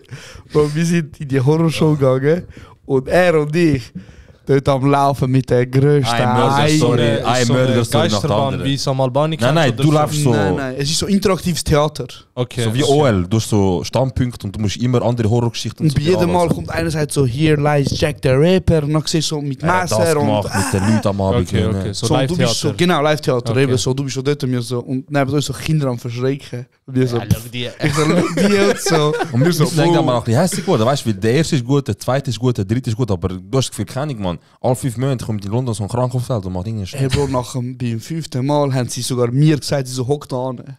So, bist du dabei im Wir sind Theater? eben hässlich geworden, wir so aus dem Geld, weißt du, schade und so, schwöre, hat voll nicht sich gelohnt. Bin ich angeguckt, Bro, sie nimmt so den Messer für, sie macht noch so, ich mach so, weißt du, als würde ich sterben und so, sie so, danke. Schon gut. Bist du Regisseur, weißt du? Da bin ich Karteikarte. Bro, am Schluss, der gelabert und gelabert und gelabert. Nachher hat er gesagt, jetzt werdet ihr alle gehankt für eure Verbrechen. Ja. Hockt auf die Bank. Also, er hat gesagt, noch kurz, er so, die wollen und das Todeserlebnis erleben nach links und die anderen, Bro, und wurde viel so gelagert nach rechts. Ja. Und rechts ist was gewesen? Rechts einfach ausgegangen. Genau, und wir haben gefunden, wir machen Wir das. so, komm, wenn du schon zahlt, das war jetzt beschissen gewesen. mach Bruder, ich habe nicht überlegt. mal. Keiner von uns. Wir sind einfach angekocht. Ja. Und wir hocken an, nachher die so, any last words? Und wir so, nein, deine Fresse, mach einfach und so. Wir sind so, weißt du, das Ding ist, du musst dir vorstellen, Bro, wir hocken so mit 8 anderen Leuten und auf einer Bank. Und wir schauen einfach gefahren. Wir schauen einfach eine Wand an. Links eine Wand, rechts eine Wand. Es ist einfach ein kleines Zimmer. Wir schauen einfach eine Wand an. Hey Bro, und dann sind wir dort am Hocken und er so, you ready? Und Bro, ich meine, was hast du erwartet, was passiert? Nicht. Was erwartest, ganz ehrlich, was erwartest, was passiert? Nicht, wir denken, Bruder, so nichts eine Spezielles, Leinwand, so. irgend so eine Ja, lustige ja. Story noch vielleicht. Irgend so ein Auf kleiner einmal der Verschrecker. Boden hinter uns weg. Wir gehen 10 Meter runter, 15, nicht viel. Ja, aber das wir heißt, haben das ist schon viel, Bro. Wie aber meinst nein, mit dem ganzen Bank. So Ja. wie die, kennst du die bei diesen Bahnen, wo du so auffährst und lass dich du? gehen? Ja, ja. Aber Bruder, Serhat und ich und so ein Inder, ein Alter, seine Familie und die haben das alle gecheckt, dass das passiert. Sie gehen aber die so, und Serhat und ich, Wir sind schlimm gestorben, Bruder. Bro, aber- Während wir schreien, sehen wir einfach... Hey Bro, wenn ich dir sage, ich bin in meinem Leben noch nie so verschrocken. Ey, es gibt ein Video, das hat das Video gemacht, oder ich habe ein Video gemacht, wo der Serhat das Bild von uns anschaut. Und wir haben das Video, glaube ich. Ja, oder? ich hab's nicht wir gefunden. tun das auf TikTok laden, oder tun wir das zeigen, das Bild, da. Ja, keine Ahnung, ich weiß doch nicht, Mann. Ey, du siehst in unseren Gesichtern den Horror, Bruder. Ja. Und das Ding ist, der alte Inder neben uns schaut uns so und denkt so, Das Kind Noch nie Achterbahn gesehen. so, was ist mit euch, Mann? Ey, du weißt schon, immer wenn du Achterbahn rausgehst, du gehst so Bahn, am Schluss kannst du Fotos kaufen. Ja, ja. Man läuft immer vorbei. Oder du machst den so, Uhren, auffällig, so, machst Uhrenzahl, ich weiß, machst so Fotos. Ja, ja. Du hast das Foto gekauft, glaub Ich habe das gesehen, ich so, Bro, ich schwöre bei Gott, das Foto kaufe ich mir, scheißegal wie teuer. Hast du das noch? Ja, ich habe es in Gruppe geschickt. Aber ich meine, hast du das Foto noch physisch? Ja, ja, ich habe das daheim. Ich zeig dir. Ohne Scheiß. Ich zeig's dir. Ich zeig's dir bei der nächsten Folge. Nimm mal mit. Warte, wo ist das Video? Wo hast du das? Hast du das in.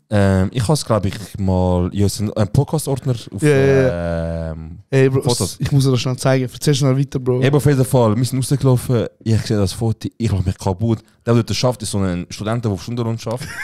So heute so ein Lauch, Bro. Er so, hi, how can I help you? Nachher ich so, I want number 27. Nachher so, okay. Und ich lache, weißt du, und ich lache. Er schaut mich so an, er so, anything else? Nachher ich so, ja, das ist alles. Ich lache mich kaputt in diesem Zimmer. Aber Bro, alle- es haben sich noch ein paar andere kaputt gelacht, wo sie das Bild gesehen Ja, haben. ja, und nachher sind eben andere Leute auch gekommen und die schauen mich so, wieso lachen die? Nachher schauen sie so über und sie fangen auch an lachen. In dem Moment nimmt der Josh auf, ich kann mich nicht mehr zusammenreißen. Ich nehme das Foto, gehe weg von dem Stand, weil das ist zu viel gewesen. Wir haben uns Ich gehe weg von dem Stand und ich stehe auf die Wand, ich stier dort vor Bro, das allen. Foto ist so, du checkst nicht, Bro. Hey, Da! das definiert Angst, das zeigt Angst, also das ist Angst für mich. Was will ich nicht sagen? Bro! Das definiert. Bro, der hat mich gesehen. Ey, nein, Serhat, schau dir das an. Das ist der Videoton. Bruder, ich stehe. Bro, also, Serhat, ich schwöre bei Gott, du hast ja wirklich den Tod gesehen, ja? Bruder, Du hast wirklich den Tod gesehen, Bro. Ich lade das, ich muss auf TikTok laden. Mann. Bruder, ich habe dort in dem Moment, ey, Bruder, ich habe dir nur beschrieben, wie fest Angst ich dort hatte. Das,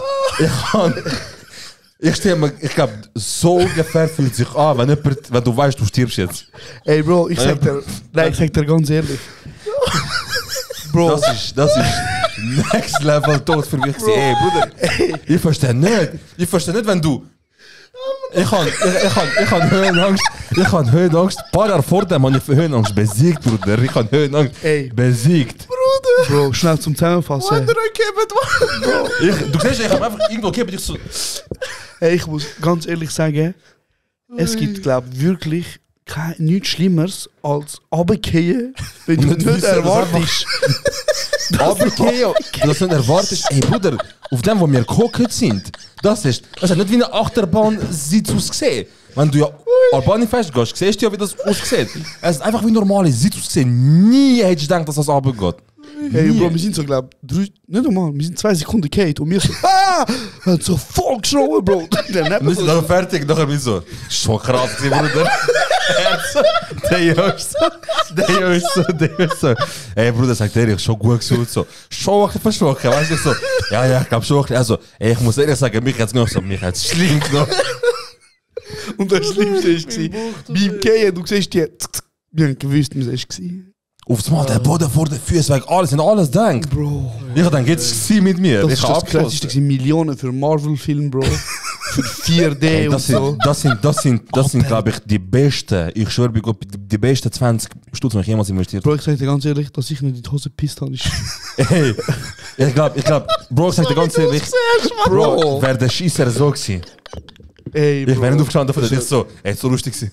So, könnt ihr... Nein. Ich kann nicht, ich kann ein bisschen... Shit, Mann. Ja, wie lange sind wir noch aufnehmen?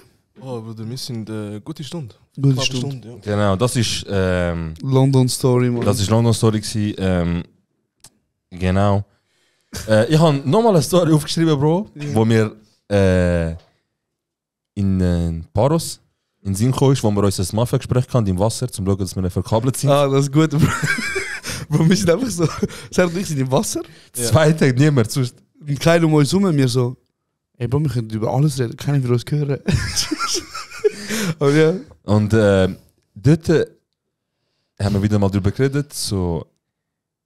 Zu unseren, immer versteht, zu unseren Peak-Zeiten, sage ich jetzt einmal, haben ich und der Josh so an 7 Tagen, die in der Woche hast, 5 Tage zusammen etwas unternommen. Ja, Mann, gute Zeit gewesen. Und dort war alles dabei gewesen. Also es ist einfach so, was hast du heute machen und das haben wir gemacht. So. Es ist nicht so, wie, warum, so heute Deutschland, okay, gehen wir. Heute das, gehen wir. Heute das, gehen wir. So. Und der Josh einer von seinen Kunstprojekten am Laufen gehabt. Er hat einen Kurzfilm gedreht und einer von den 3 Tagen war in Luzern gewesen. Oh, shit. Ist das mit dem... Ich glaube, ich weiß, welches es ist. Ja. Er hat das in einem Rest in Luzern gedreht. Und der ganze Tag war, weißt so easy anstrengend gewesen. Immer wieder müssen Sachen umstellen und so weiter. Und eben 100-mal Sachen. Und wir waren einfach so 20 Leute gewesen, keiner hat Erfahrung gehabt mit Film, weißt du? Niemand, einfach etwas wieder auf beistellen. Ich so, du machst Kamera, du machst Licht, du bist Schauspieler, aber alles voll... Ist gut rausgekommen. Ey, Bro, der der Film hat ja ein paar Preise gewonnen, weißt du? Ja. Du hast... Aber, also so in meinem Alter, dort mit so 17, Ja, 18. safe. Aber Bro, was wir dort auf beigestellt haben, ist schon krass gewesen. Also, was du gesagt hast, Bro, ich bin einfach... ich habe dich unterstützt. Du bist Produzent gewesen. Ich bin... Dings gewesen. Ich bin für Transport zuständig gewesen. Ja. Logistikmanager. Genau, Logistikmanager. Ja. Auf jeden Fall haben wir den Dreh dann fertig gehabt, im Kasten am 9. Und dann sind wir noch zum Valentin heim. Ja, Mann. Zum Wählen. Zum Wählen auf Hofteren. Auf die Hoftere. Und dann sind wir zu ihm heim. Haben noch beim Abschlussgespräch gehabt, so noch zusammen ein Gruppenfoto gemacht. Das ist das Foto entstanden, wo wir den Kopf von David haben. Genau, so David Harang. Ja, David Harang, ja. Genau. Und nachher sind wir von dort am Morgen, also Abend 12 Uhr, morgen 1 sind wir heimgefahren. Du hast den Cousine vom Papi gehabt, gell? Nein, ich hatte ja den Dings mitgenommen, der Renault von meinem... Also eines das Geschäftsauto, stimmt. Eines der Geschäftsautos, wie wir können Material mit uns. Ja, stimmt. Und dann sind wir, weißt du, das Ding ist so... Mein Vater sagt, hey, du musst am 11 Uhr wieder rum sein, spätestens, weil ich muss das Auto noch beladen, dies und das Szene, weißt du. Natürlich noch also um 11 Uhr am Abend? Ja, voll. Ja. Natürlich noch die gehalten. Auf jeden Fall, wir fahren dann heim so. Und er so am Handy die ganze Zeit, weißt du, immer wieder so ein bisschen beim Reden. Ich so, Bro, weißt du, so, mit dem schreibst. Er so, ja, Bro, nicht viel mit einer und so, weißt du. Und ich so, ja, erzähl mal. Er so, die und ich so, okay, weiss ich Bescheid, easy town. Und nachher irgendwann mal, weißt du, automatisch oder lange Autofahrt, alle kaputt, er wird müde. Er so, ich glaube, ich penne langsam und so, weißt du. Ich so, easy. Dann wird er langsam ein bisschen müde und er so, Mann, die schreibt schon wieder, weißt du. Nachher ich so... Bro, wir sind 17 gewesen. Ja, fix. Also ich 17, du 18. Aber safe. Oder irgendwie, keine 18. Oder 18, 19, so etwas, ja. Und nachher ich so weißt du, so lass mich wieder schreiben, Urschlimm, weißt du, wie schwierig kann das sein und so. Und nachher er so, ey, weißt du was, Bro, ich will einfach nur noch pennen, lass mich in Ruhe, mach einfach, was du willst. Easy. Er pennt und er hat 10 Minuten gepennt. Nach 10 Minuten verwacht er auf, ich so, ich habe ein Date organisiert. Gönn dir. Er so, hey, Fresse, ich so, ja. Er so, hey Bruder, wie? Ich so, mit 2 Wörtern. Er so, also mit 3, ich so, ich so, hey, komm doch. Bruder, er hat nicht geglaubt, er nimmt Handy führen. Er so, hey, wie meinst du das? Aber nachher so, der hat echt gezogen. Ich so, ja, man muss vielleicht schon sagen, dass hey, komm doch, ist ja so ein bisschen so ein Insider gewesen. So ein Insider gewesen von unseren Jungs. So, wenn du irgendetwas geschrieben hast, hast du gesagt, hey, und das ist schon die Zeit, wo Memes neu... Wo sogar, du hast Memes selber gemacht, du hast Meme-Generator und so runtergeladen und einfach wieder Memes machen mit Fotos von deinen Jungs. Genau, du hast mir ein Foto gemacht vom Simon, glaube ich, oder? Ja, genau. Wo er irgendwie so seine Arme draussen hat und Brust draussen und haben geschrieben, hey, komm doch. Auf jeden Fall, ja, Bro, erzähl weiter. Auf jeden Fall, ja, bin ich so dort am Handy gewesen, dann 10 Minuten und sie schreibt so von wegen, sie schreibt so zuerst so, ey, wie ist dein Tag, nein, dies und das, und das war einfach Funkstil gewesen. Das ist aber einfach nur als Antwort, nicht mal Antwort auf das, was sie geschrieben hat. Ich schreibe einfach so mit, hey, komm doch. Dann schreibt sie, ja, ich muss morgen früh aufstehen, es geht, ist nicht so einfach und so, weißt du. Ich sage einfach, hey, komm doch. Er schreibt einfach nochmal, hey, komm doch. Dann ist jetzt einfach so, sie so, ja, ey, weißt ich will schon eigentlich gerne, an dem liegt es ja nicht. Zug, weißt von Luzern auf Wien. Ey, wenn Es das ist- ist kein Welle auslöst bei diesen Kids draussen, hey, komm doch. So, nachher sie so, weißt du, es ist morgen am Eis, es ist so ein Heikle, dies und das, weißt du. Ich einfach, hey, komm doch. Sie so, ey, ich würde so gern, aber heute geht das wirklich nicht mehr. Was hast Also, du du hast morgen das vor? 3-4 Nachrichten durchgezogen. Ja, 3-4 Mal nur Dreimal her. geschrieben, hey, komm doch, bei dir mal geschrieben, hey, okay, kannst du morgen? So, was hast du morgen vor? Einfach der, hey, komm doch, bounce, man. Ja, Mann, und nachher. Ich vorstehe, der Josh die Heim raus, zack. Ich bringe das Auto zu der Garage. Und ich so, Bruder, morgen um 2 ich muss das Auto beladen. Scheiße. Ich belade das. Wieso hast du nicht mich mitgenommen? Zum nachher dich nochmal heimfahren, dass ich heimgehe, ich für eine halbe Stunde. Ab dann ist Schlaf jede Minute wichtig gewesen. Ah, fair, ja. Und dann bin ich so um 2:30 die Heim angekommen, gerade instant eingeschlafen und 4:05 aufgestanden. Aber damals, Bro, Damals ist es gegangen, Bro. damals ist kein Ding gewesen, aber weißt du, wann ich gemerkt, dass es problematisch wird? Wo? Bro, so mit 19 oder 19,5, so kurz vor 20, kann ich so die grosse Treppe im Winterbahnhof uhr, dort wo immer die Leute ihre Stände haben, die Unterschiede sammeln. Ich gehe nur, ich sehe einen Kollegen, der so ein Jahr nicht gesehen hat. Er so, oh, Serro, was läuft? Nicht viel bei dir, nicht viel. Alles okay bei dir? Ich so, ja, wegen. Er so, du siehst schlimm kaputt und demotiviert aus. Bro, wie die Videos haben wir, weißt du, wo so Leute so im System einfach so, weißt, nur arbeiten, heim, schlafen. Der 0815. Ja, und ich so, Bruder, ich check nicht einmal. Ich habe nicht mal Bock auf den Betrieb. Und ich tue es einfach voll, also für mich ist es erträglich, weil die Freizeit, die ich kann, erträglich, also für mich das erträglich gemacht hat. Immer wieder mit dem Skidar draussen den ganzen Abend, mit dem Josh draussen, Der ist schlimm. auf Frankfurt gehen und so weiter und auf Luzern gehen, all das Zeug. Es hat mich einfach voll so. Der ist schlimm, Bro. Das sind schlimme Zeiten. Also wir sind einfach wirklich nur rum, Bro. Also das letzte Mal, wo ich so wenig Schlaf durchgezogen habe, war, wo ich neu in die Wege gezogen bin und in den ersten 3 Nächten 9 Stunden gepennt habe. Kombiniert. Für Ey, dich da ist kann das man- echt wenig. Oder mich an der ersten Nacht, habe ich 1 Stunde gepennt. Wie? Bruder, ich habe 1 Stunde Du hast gepennt. mega aufstehen, das ist... Ich habe 6 Stunden gepennt in 3 Nächten. Alter. Bro, erste Nacht 1 Stunde gepennt, ich gehe so heim, ich so, hey, heute früh pennen. Also für jeden, der es nicht weiss, wir Brüder können locker 12, 14 Stunden Locker, kein schlafen. Problem, wie so ein Haiwan eigentlich, wortwörtlich. Ich kann Er locker... ist ein Schlafkamel, Bro. Weißt du? Bro, Unglaublich. das Ding ist, ich kann nach 10 Stunden Schlaf aufwachen und mich entscheiden, schlafen oder wach werden. Und tendenziell ist Schlafen schon ein bisschen... Es ist so wichtig, ich liebe Schlafen. Fair, Mann. Ja, Mann. Genau. Jetzt haben wir, wie lange sind wir schon drin, jemals? Wir sind schon, glaube ich, easy lang am Aufnehmen. 1,5 etwa. 1,5, okay. Ja. Ja, also ich würde sagen, wir können entweder noch eine Frage beantworten. Wir können von mir aus auch Ja. die Folge beenden jetzt, Bro, wie du Ja. willst. Zum mal ein bisschen kürzer anfangen. Ja. Bevor wir aber in die Endphase reingehen mit Fragen. 2 Sachen. Erstens mal danke euch vielmals, dass ihr so viel Merch bestellt habt von uns. Ich habe den Prototyp an von unserem Merch. Er steht drauf. Es steht drauf. Es ist nicht einfach, aber wir sind rum. Ja, Mann. Auch der Ding ist geil, Bro. Der Best in Town Cap, den wir haben. Der ist wirklich kreativ. Danke schon mal für die vielen und guten Bestellungen. Macht uns eine riesige Freude so. Ich könnt uns so unterstützen. Und vor allem, hey, wir sind jetzt 4 Wochen nicht rum gewesen, haben nichts rausgebracht. Und Man muss auch sagen, die Leute haben uns vermisst. Also da lese ich ein paar Fragen und ich küsse euch das Herz. Danke, dass ihr so Wirklich, mitmacht. wirklich, Mann. Wir sind trotzdem, dass wir seit 4 Wochen keine einzige Folge released haben, wir sind immer noch in den Top-Podcast-Charts. Was? Ja, Mann. Wenn du reingehst und ein bisschen runterscrollst, wir sind ein bisschen weit unten, wir sind nicht mehr auf Platz 5, 6, so Ja, wie wir sonst. sind irgendwo jetzt wahrscheinlich 40, 50 haben. Wir sind immer noch Ja, recht aber- gut unterwegs. Aber helft euch wieder raufkommen mit der neuen Folge. Bewertet unbedingt unseren Podcast, die wir es noch nicht gemacht haben, auf Spotify oder auf Apple Podcasts. Unbedingt vergessen nicht zu folgen. Helft euch wieder ein bisschen auf die Sprünge kommen nach dem Ganzen, nach dieser Pause. Und ja, was meinst du, Bro, wenn wir noch eine Frage machen? Oder? Machen wir 1, 2 Fragen, ja. Okay. Ich Machen habe wir einfach. das Gefühl, dass wir sehr wenig über unsere Ferien erzählt haben. Aber ich glaube, Hey. einen detaillierten und genauen Teil werden wir dann auch besprechen, wenn der Skidor da ist. Ja, Mann. Ja, es ist halt recht viel auch um eure Ferien gegangen, vor allem so, was die schönsten Erlebnisse gewesen sind. Aber ich glaube, eben das können wir mit dem Skidor anschauen. Fangen wir einfach an, der unnötigste Beruf. Der unnötigste Beruf. Was ist der unnötigste Beruf, den du je gemacht hast? Der unnötigste Beruf, den ich je gemacht habe, ist den ihr findet? Der unnötigste Beruf. Kurze und einfache Frage. Kurz und bündig. Der unnötigste Beruf. Bruder. Was ist richtig unnötig? So etwas, es braucht es gar nicht. Weißt du, das kommt mir in den Sinn. Das hat es in der Schweiz nicht. Was? Kennst du die in Türkei vor allem, wenn du tanken gehst? Ah, die für dich tanken. Ja, Bruder. Es ist schon Luxus, ist schon geil, Ja. aber Bro.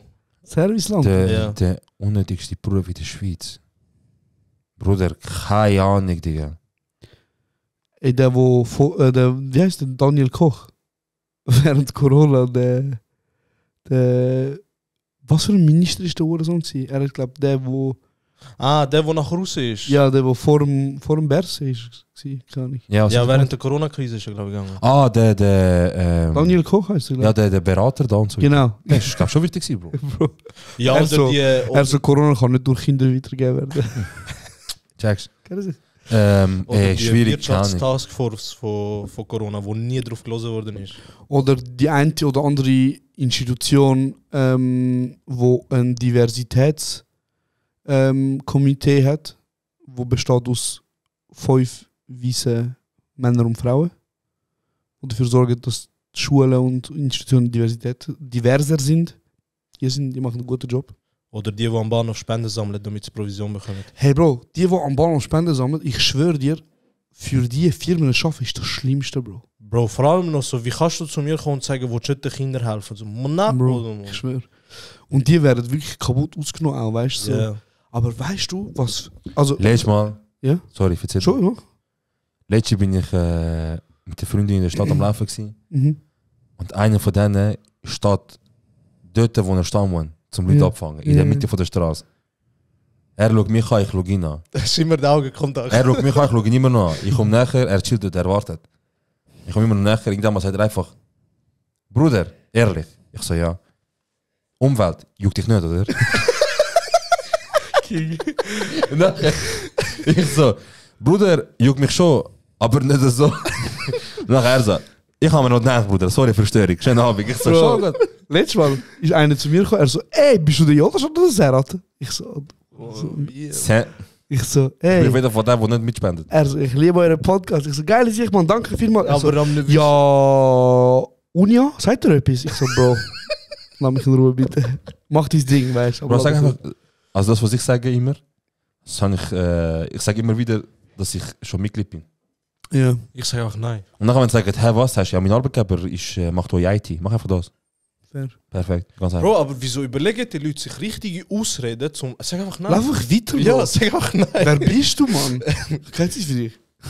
So. Bro, reden wir mal nicht vom unnötigsten Beruf, sondern reden wir mal vom einem Beruf, den du niemals könntest machen. Ja. Weißt du, was die schlimmsten Berufe sind, Bro? Welchen richtig Beruf könnt ihr undankbar. nicht machen, Bruder? Also ich persönlich, Bruder, ich habe Flugbegleiter. Respekt. Ich habe Respekt. Das sowieso nicht, Bruder. Ganz ehrlich. Wieso nicht, Mann? Bruder, also erstmal, du kommst 2'500 Stutz oder so. Ja, aber überleg dir, wird der ganze Aufenthalt für 2-3 Tage irgendwo in New York oder so zahlt. Ey, Bro, Damit ich nachher 2000 Follower auf Instagram haben und die das Ja, sehen. ey, Was wenn du die Welt willst sehen und du sagst so, wie kann ich Geld verdienen und gleichzeitig die Welt sehen. aber es warum geht darum, dass ich den Job nicht machen will, weil Okay. es sind Ja, undankbare ja, Uhren. okay, ja. Bro, Ja. als erstens, sie ficken dich alle. Zweitens, ey, das ganze Flug ist so eng, Bro. Du lebst einfach die ganze Zeit in einem Flug drin. Ich Bro. hasse Flüge, Ja, das Bro. stimmt auch, Ja, Bro, scheiß mal auf das. Und all die Huren sind, die so die ganze Zeit bring mir noch einen Schnaps. Oder die, wo Bro, für Flugverspätung könnte niemand, wo in dem Flüger sind, etwas dafür. Niemand. So, es ist kein Flugbegleiter kann etwas dafür. Aber die werden einfach angemotzt für das. Von irgendwelchen dummen Leuten. Ja, wieso müssen wir so lange warten? Ich ertrage das nicht. Bruder, meinst du, sie hat Lust, mit dir zu chillen dort 2 Stunden? Wirklich. Oh mein Gott, oder er. Ständig. Facts. Du bist entweder, Bro, du kommst dort nie Anerkennung über, weder vom Arbeitgeber noch von den Leuten, die drin sind. Du bist von den Leuten dort fast nur blöd angemacht. Das Einzige, was er täglich macht, ist chilliges Thema, umreisen und die Städte bereisen. Ja. Du musst dafür in Kauf nehmen, dass du einfach nicht geschätzt wirst und die ganze Zeit dumm angemacht wirst. Dann nicht Bro, und hast du schon mal jemanden gesehen, der nicht am Lachen ist, der Flugbegleiterin oder Begleiter ist? Das ist psychisch, Bro. Das ist Bruder. irgendwann... Die ficken deinen Kopf. Ja, aber Nicht. ich merke jetzt gerade, jeder, der Flugbegleiter und jeder, der Flugbegleiterin wird, die werden einfach Influencer. Ja, es gibt schon ein paar. Ja, Bruder, aber wahrscheinlich eben aus dem Und Grund. gewisse Leute machen auf der, mein Hayat ist gut Hayat, aber statt das Flugbegleiter, weißt du, verkaufen die Leute so das Bild von wegen, mir geht finanziell gut. Ja, Ich fliege auf London, nachher fliege ich da, nachher da. Ich glaube, es ist ein easy Job, um ein bisschen Geld zu verdienen und so, aber ich will es niemals machen. Ja, also ich könnte es nicht, weil es geht mir darum eben so, ich habe nicht so einen Reiz momentan zum grossen Welt gesehen. Also ich verschafe dafür, aber nicht über den Weg, weißt du, das wäre mir zu viel, es für meinen Kopf ficken. Bro, wie willst du zurückbleiben, wenn jemand nach 1 Stunde, nach 1 Stunde fliegen so kommt und sagt, keine Ahnung, irgendwie, ja, können Sie bitte dem Herr da hinten. Bro, er ist hinter dir, er hört dich. Ja, wirklich. Können Sie dem Herr da hinten das sagen, es stört mich. Ja, aber das ist generell Und dann bist du dort und musst einfach sagen, excuse, können Sie, keine Ahnung, ihre Füße ein bisschen hindern tun. Und dann sagt er einfach, können Sie dieser Dame sagen, der Platz ist eng, wir müssen mit dem können etwas anfangen. Du musst einfach nicht so, für Bro, was? ist einfach ein Drecksjob, ganz ehrlich. Ja, aber Ich das kann ist generell, wenn du mit Menschen schaffst, ist einfach mühsam. Ja, Bro, weißt du, wenn du aber im Verkauf schaffst, kannst du ihm sagen, ey, weißt du was, Bro, verpiss dich einfach Ja, so stimmt auch wieder. nach 10 Minuten. Aber du bist gefangen in einem Raum, der fliegt, Bruder. Weißt du, was ich meine? Ja, ja. Hey, ich habe den größten Respekt vor allen Leuten, die auf dem Bau arbeiten. Ja, Nicht safe, für mich, Bro. safe. Aber weißt du, wie das Job das Schlimmste ist? Welche? Gastro. Oh ja. Mit den Arbeitszeiten. Ey, Bro. Zimmerstunden. Zimmerstunden, Fick leben, Gastro. Aber Bro, das Schlimmste an Gastro ist, es gibt so ein paar Gastrobetriebe. Bro, ich nenne das Kind beim Namen, so Läden wie Uto Kulm. Was ist das? Das ist das Restaurant beim Uetliberg, glaube ich. Ja. Okay. Dort oben, weißt du? Ey, Bro, weißt du, wie die mit ihren Lehrlingen, also Lehrtöchtern und so umgehen? Wie? Ey, Bro, in der Küche arbeiten ist, glaube ich, fucking heavy. Das ist 40 Grad. Immer. Und so die im Gastro arbeiten, Bro, ich habe von ein paar Leuten gehört, die so sagen, du wirst dort, wenn du reinläufst, nicht nur dort, in ganz vielen anderen High Society Huren Restaurants, gehst du rein und die machen dich psychisch fertig. Kaputt. Sagen dir, du fette Schlampe, isst nicht so viel und so. Bruder, eine hat mir erzählt, sie hat einen Rossschwanz gehabt beim Arbeiten. Amix der Chef gehabt, hat die Haare gezogen. Er so, mach nicht mal enger und so. Bruder. Das ist jetzt Also, einer, der in der Lehre ist, Bro, wie alt bist du in der Lehre? Ja, eben. Ja, mit 16 kommst du in die Lehre rein. Bro, du bist in 16, 17 dort drin, die ficken dein Leben, die sagen dir, du willst Pizza, du schaffst nie mehr im Gastro irgendwo, Bro. Du kommst von der Schule, wo dir alles gesagt wird und nachher wirst du so gefickt. Bro, Mann, Gastro ist so schlimm. Bro, Gastro ist ja. Bro, ich habe mal mit meinem Onkel ausgeholfen, so Sommerjob mit 15 oder so. Ein bisschen Cash verdient. Und dann bin ich 2-mal gegangen, so, go bedienen. Und ich so, ich habe ihn gefragt, darf es nochmal ein Glas sein oder so? Ja. Er einfach so, nein. Und in dem Moment, ich so, Bro, ich so, weißt du, so, ist nur frech übergekommen. Ja. Verstehst du? Und das ist schon, das hat mich schon gestresst. Jetzt, Ja. was ist mit den Leuten, weißt du, so? Bro, eben so, das heißt überall, wo du im Service bist, Ja, weißt du, ja. so, dass die Leute dich anficken wegen etwas. Aber in der Gastro, Bro, mit so, du musst umrennen mit 100. Bro, ich habe einen Tag in meinem Leben, ich schwöre bei Gott, einen Tag in meinem Leben hinter der Bar gearbeitet. Ja. Anna, so ein Sickim, Bro. Ja. Für 20 Stutz in der Stunde oder 25 so einen Scheiß gemacht. Ja, aber weißt du, jetzt was Schlimmste stell dir ist? vor, wahrscheinlich mehr auf Trinkgeld ausgelegt. Ja, aber weißt du, was das Schlimmste ist, Bro? Ey, Schweizer und Trinkgeld, Bro. Gierig, Also, ja? wir Schweizer. Ich rede das nicht mal von Eidgenossen, Bro, sondern einfach wir Schweizer mit Trinkgeld. Bro, ich gebe amix so 15% ist für mich normal. Weißt du? So, Ja. ich mache das amix, wo Leute schauen mich amix krumm an. So meine Kollegen, weißt du, so, was gibst du denn jetzt? Bro, ich meine, wir sind gestern mit ein paar Kollegen essen, wir haben die Rechnung wäre 165 gewesen. Wir sind 4 Leute gewesen. Ich habe 180 gemacht. Ja. Voll easy. So, das sind, was ist das, Bro? 4 Stutz pro Person. So. Und, Bro, und dann kommen amix so Leute und sagen so, Kaffee ist 4,40 und sie sagen dir, 4,50. machst 4,50. Also, Und du musst dann noch Danke sagen, Bro. Wegen 10 Rappen. Es müsste für mich so Regeln geben, Trinkgeld unter 1 Stutz sollte die Erlaubnis geben, dass du die Person kannst beleidigen kannst. Ja, ja. Es gibt ja So Länder, einfach wo du verbal. musst einen Minimumwert, ich glaube Amerika. Amerika Ja, hat aber das 15%. ist ja. Aber das ist auch, ja. Da kannst du nicht vergleichen. Amerika, die sagen einfach, da ist dein Job, fang an und dein Lohn wird Ja, aber anhand ich vom meine Trinkgeld. halt generell mit der Regelung, dass halt Ja. 15% musst Ja, aber abgeben, weißt, was ich völlig fair verstehe ist in der Schweiz, wir verdienen mehr als genug. Bro, ich verstehe in der Schweiz einen Kaffee 4,50 und was weiß ich, okay, gibst ihm da nicht 20 Stunden und so. Ja. Aber Bro, wenn die Person kommt und sie ist wirklich freundlich, weißt, sie ist nett, sie macht einen guten Job, Bro, Ich sage nicht tanzen vom Tisch, weißt du? Ja. Wenn du einen guten Job machst, Bro, du kannst den scheiß Kaffee auch to go holen, dann verpiss dich, weißt du, was ich meine? So. Ja. Aber, Bro, wenn ich Kaffeesatz gehe im Winter, ich nehme einen Kaffee für 4,50, zahle ich halt, Bro, einfach da, machst 6, Bro, easy, weißt du? So. Fix. Hey, Ja. eben, wir verdienen gut und ich glaube, wir auch ihnen gut tun, wenn wir mal. Also, nächste Frage. Für 10 Millionen einen Film über euer eigenes Leben reinziehen mit den Eltern, ja oder nein? Nein. Boah, 10 Millionen. Nein. 10 Millionen, nein. Hol ich verliere Gesicht holen. Ja, aber 10 Millionen. Ich mache Ich auch. 10 Millionen. Ich nein. Da, jedem 1 Million. Also du hast einen Schwanzlutscher für 1 Million, aber nicht für 10 Millionen. Bro, es geht darum, es war nie ein Thema gewesen, wer erfährt, dass du das gemacht hast. Niemand. Aber der Film über dich, deine Familie, es hat Also sicher auch. wirklich wahrscheinlich Also weißt, auch- es geht nicht darum, dass ich würde sagen, weißt du, ich bin nur so ein kaputter Sicher, aber es geht auch darum, ein paar Sachen lieber nicht. Fair. Hey, aber ich meine, jetziger Stand, ich mit 24 Leben schauen, voll. Oder was hast du schon gelernt? Eben, das meine ich ja, weißt du, lieber jetzt, McDonalds besuchen und Ja, nachher lieber jetzt als noch ein in Fußball 20 schauen und das wär's. lieber jetzt als in 20 Jahren. Bro, du streamst, weißt du, ich kann auch jetzt dein Leben anschauen. Ah, schön. Bruder, besser nicht. Aber ja, 10 Millionen, man, shit. Ey, bevor wir es vergessen, Ja. neuer Track von deinem Cousin, von, Yes. von Family. Von Family. Und Genau. am Geburtstag, am 9.9. Kommt der Track vom Shine, Bruder, wie ist der Künstlername gewesen? Eins Coach und OG. Das Lied heisst Still. Gebt euch, hört rein. Wie heißt das Lied? Still. Still. Geben wir am 9.9. kommt es, sind unsere Homies. Genau. Bringen einen neuen Track raus und geben euch den. Yes. Bro, mach mal noch eine Frage. Komm. Ja, fix. Noch eine. Ja. Ja, gut erzählt heute, glaube ich. Wie sind ihr zu eurer Lehre gekommen? Oh, Nächste das ist- Frage. Das ist eine gute Kijk, Frage. oder? Ist das interessant? In dem Fall, okay. Nein, ich habe gerade überlegt, wie bin ich zu meiner Lehre gekommen. Also bei mir ist... Oh, bei mir ist es eine gute Geschichte. Ja, bei dir ist es auch mit über die Wege, ja. Oder nicht? So, zuerst das, nach das, nach das. Ja, ich habe ein paar Sachen probiert. Also ich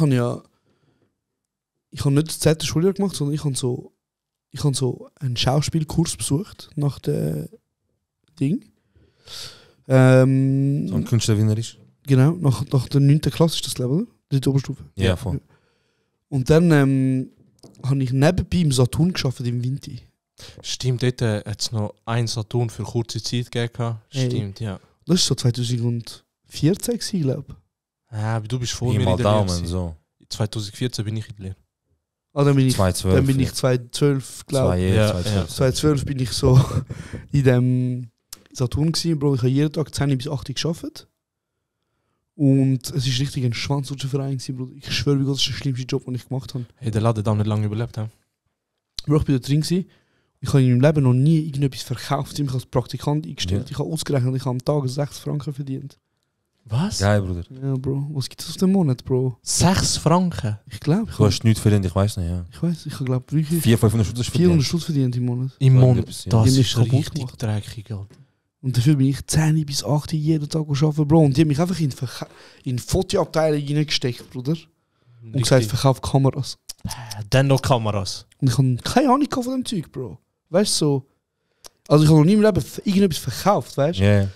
Keine Ausbildung, nichts und so. Ich am Arbeiten. Und ich habe unbedingt eine Lehre haben, Bro. Ich habe keine Lehre gehabt, weißt du? Und ich habe gesagt, darf ich Lehre machen? Da er so, müssen schauen, du musst dich besser verhalten und so. Hey, Phrase. Bruder. Für 5 Leben. Nachher habe ich Bewerbungsgespräch bekommen. Ich habe eine Bewerbungsgeschichte bei der Swisscom, ich habe sie bekommen. Bewerbungsgespräch. Bro, bei mir auch. Ich habe genau eine einzige Geschichte Mann. bis Swisscom und ich habe sie bekommen. Bro, ich habe ein Bewerbungsgespräch gehabt, ich habe mich nervös gewesen. Ich so, Jungs, ich muss dort an und so. Alle Mitarbeiter mir sagen, Bro, wenn du kannst gehen, von da, verpiss dich. Mach die Lehre nicht da. Fang nicht an. Er so, ganz Swisscom, oh mein Gott, was du überlegst und so. Ich so, Jungs, meinte, ich komme Lehre rüber. Nachher der Abteilungsleiter, Dardi hat er geheißen, er ist so ein dünner, mit dem Kaugummi, er so. Also ich habe mal ein Bewerbungsgespräch gehabt bei Swisscom. Dann haben sie gefragt, was hast du für ein Handy anbieten? Ich habe gesagt, Sunrise, dann habe ich nicht bekommen. So gelogen, Mann. Und er so, was hast du für ein Handy anbieten? Ich so, Sunrise. Also. Gewöhnst dich lieber mal an die Zeit im Saturn. Bro, und Saturn ist so wirklich, Bro, es war wie im Film gewesen. Ja. Mit einer Abteilungsleiter, der war Alkoholiker gewesen. Ja.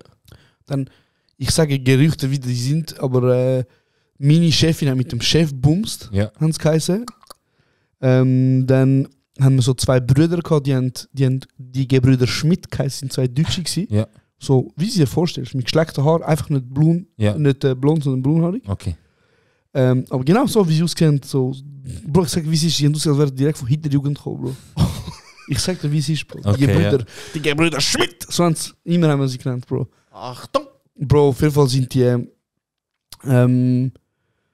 ist einer mal gekommen und der eine Mitarbeiter, mit dem ich geschafft habe, ist immer so, ich habe damals nicht gecheckt, er hat immer so seine Zähne. Du so, Katze, Buschil.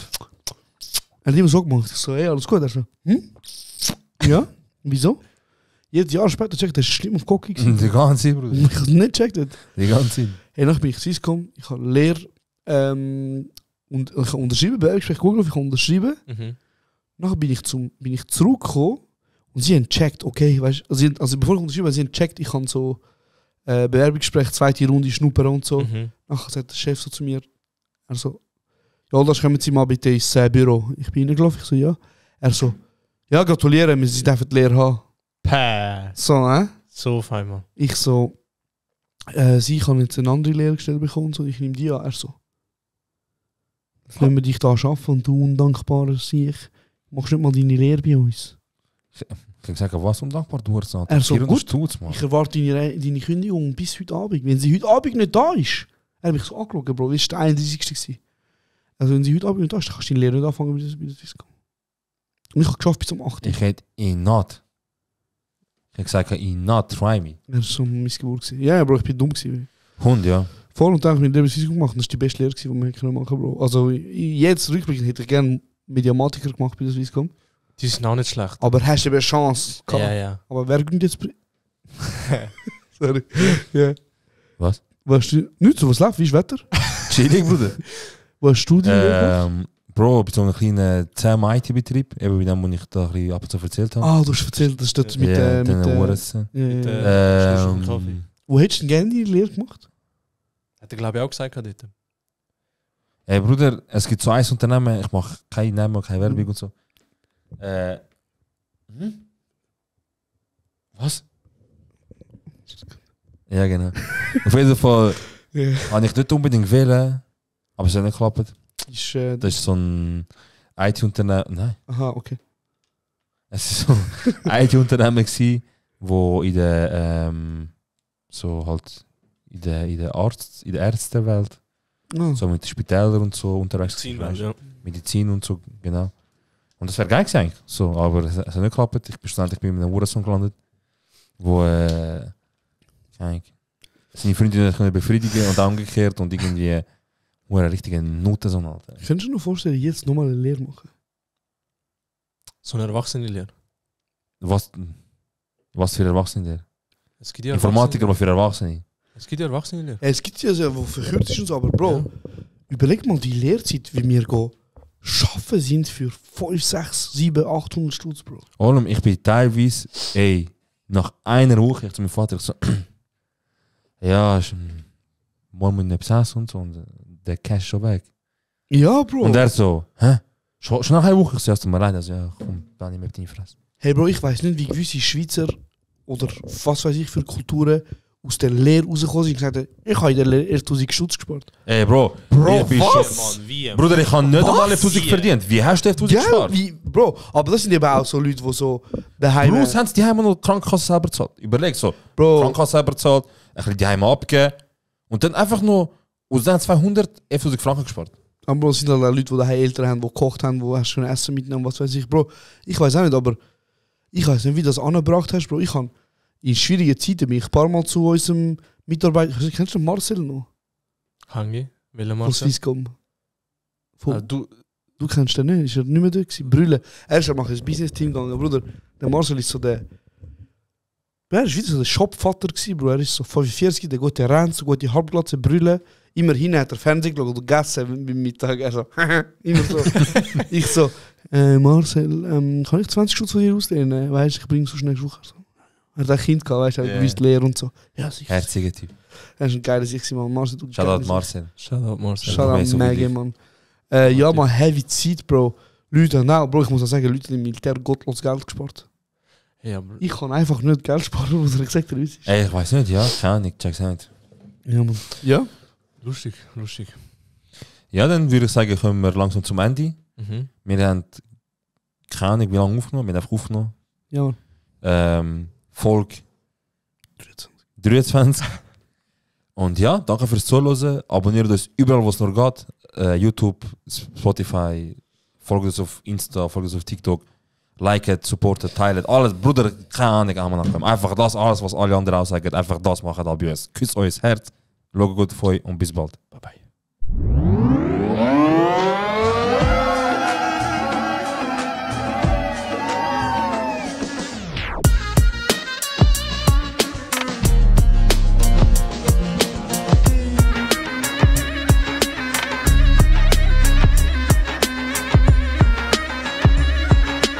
Das ist kurz und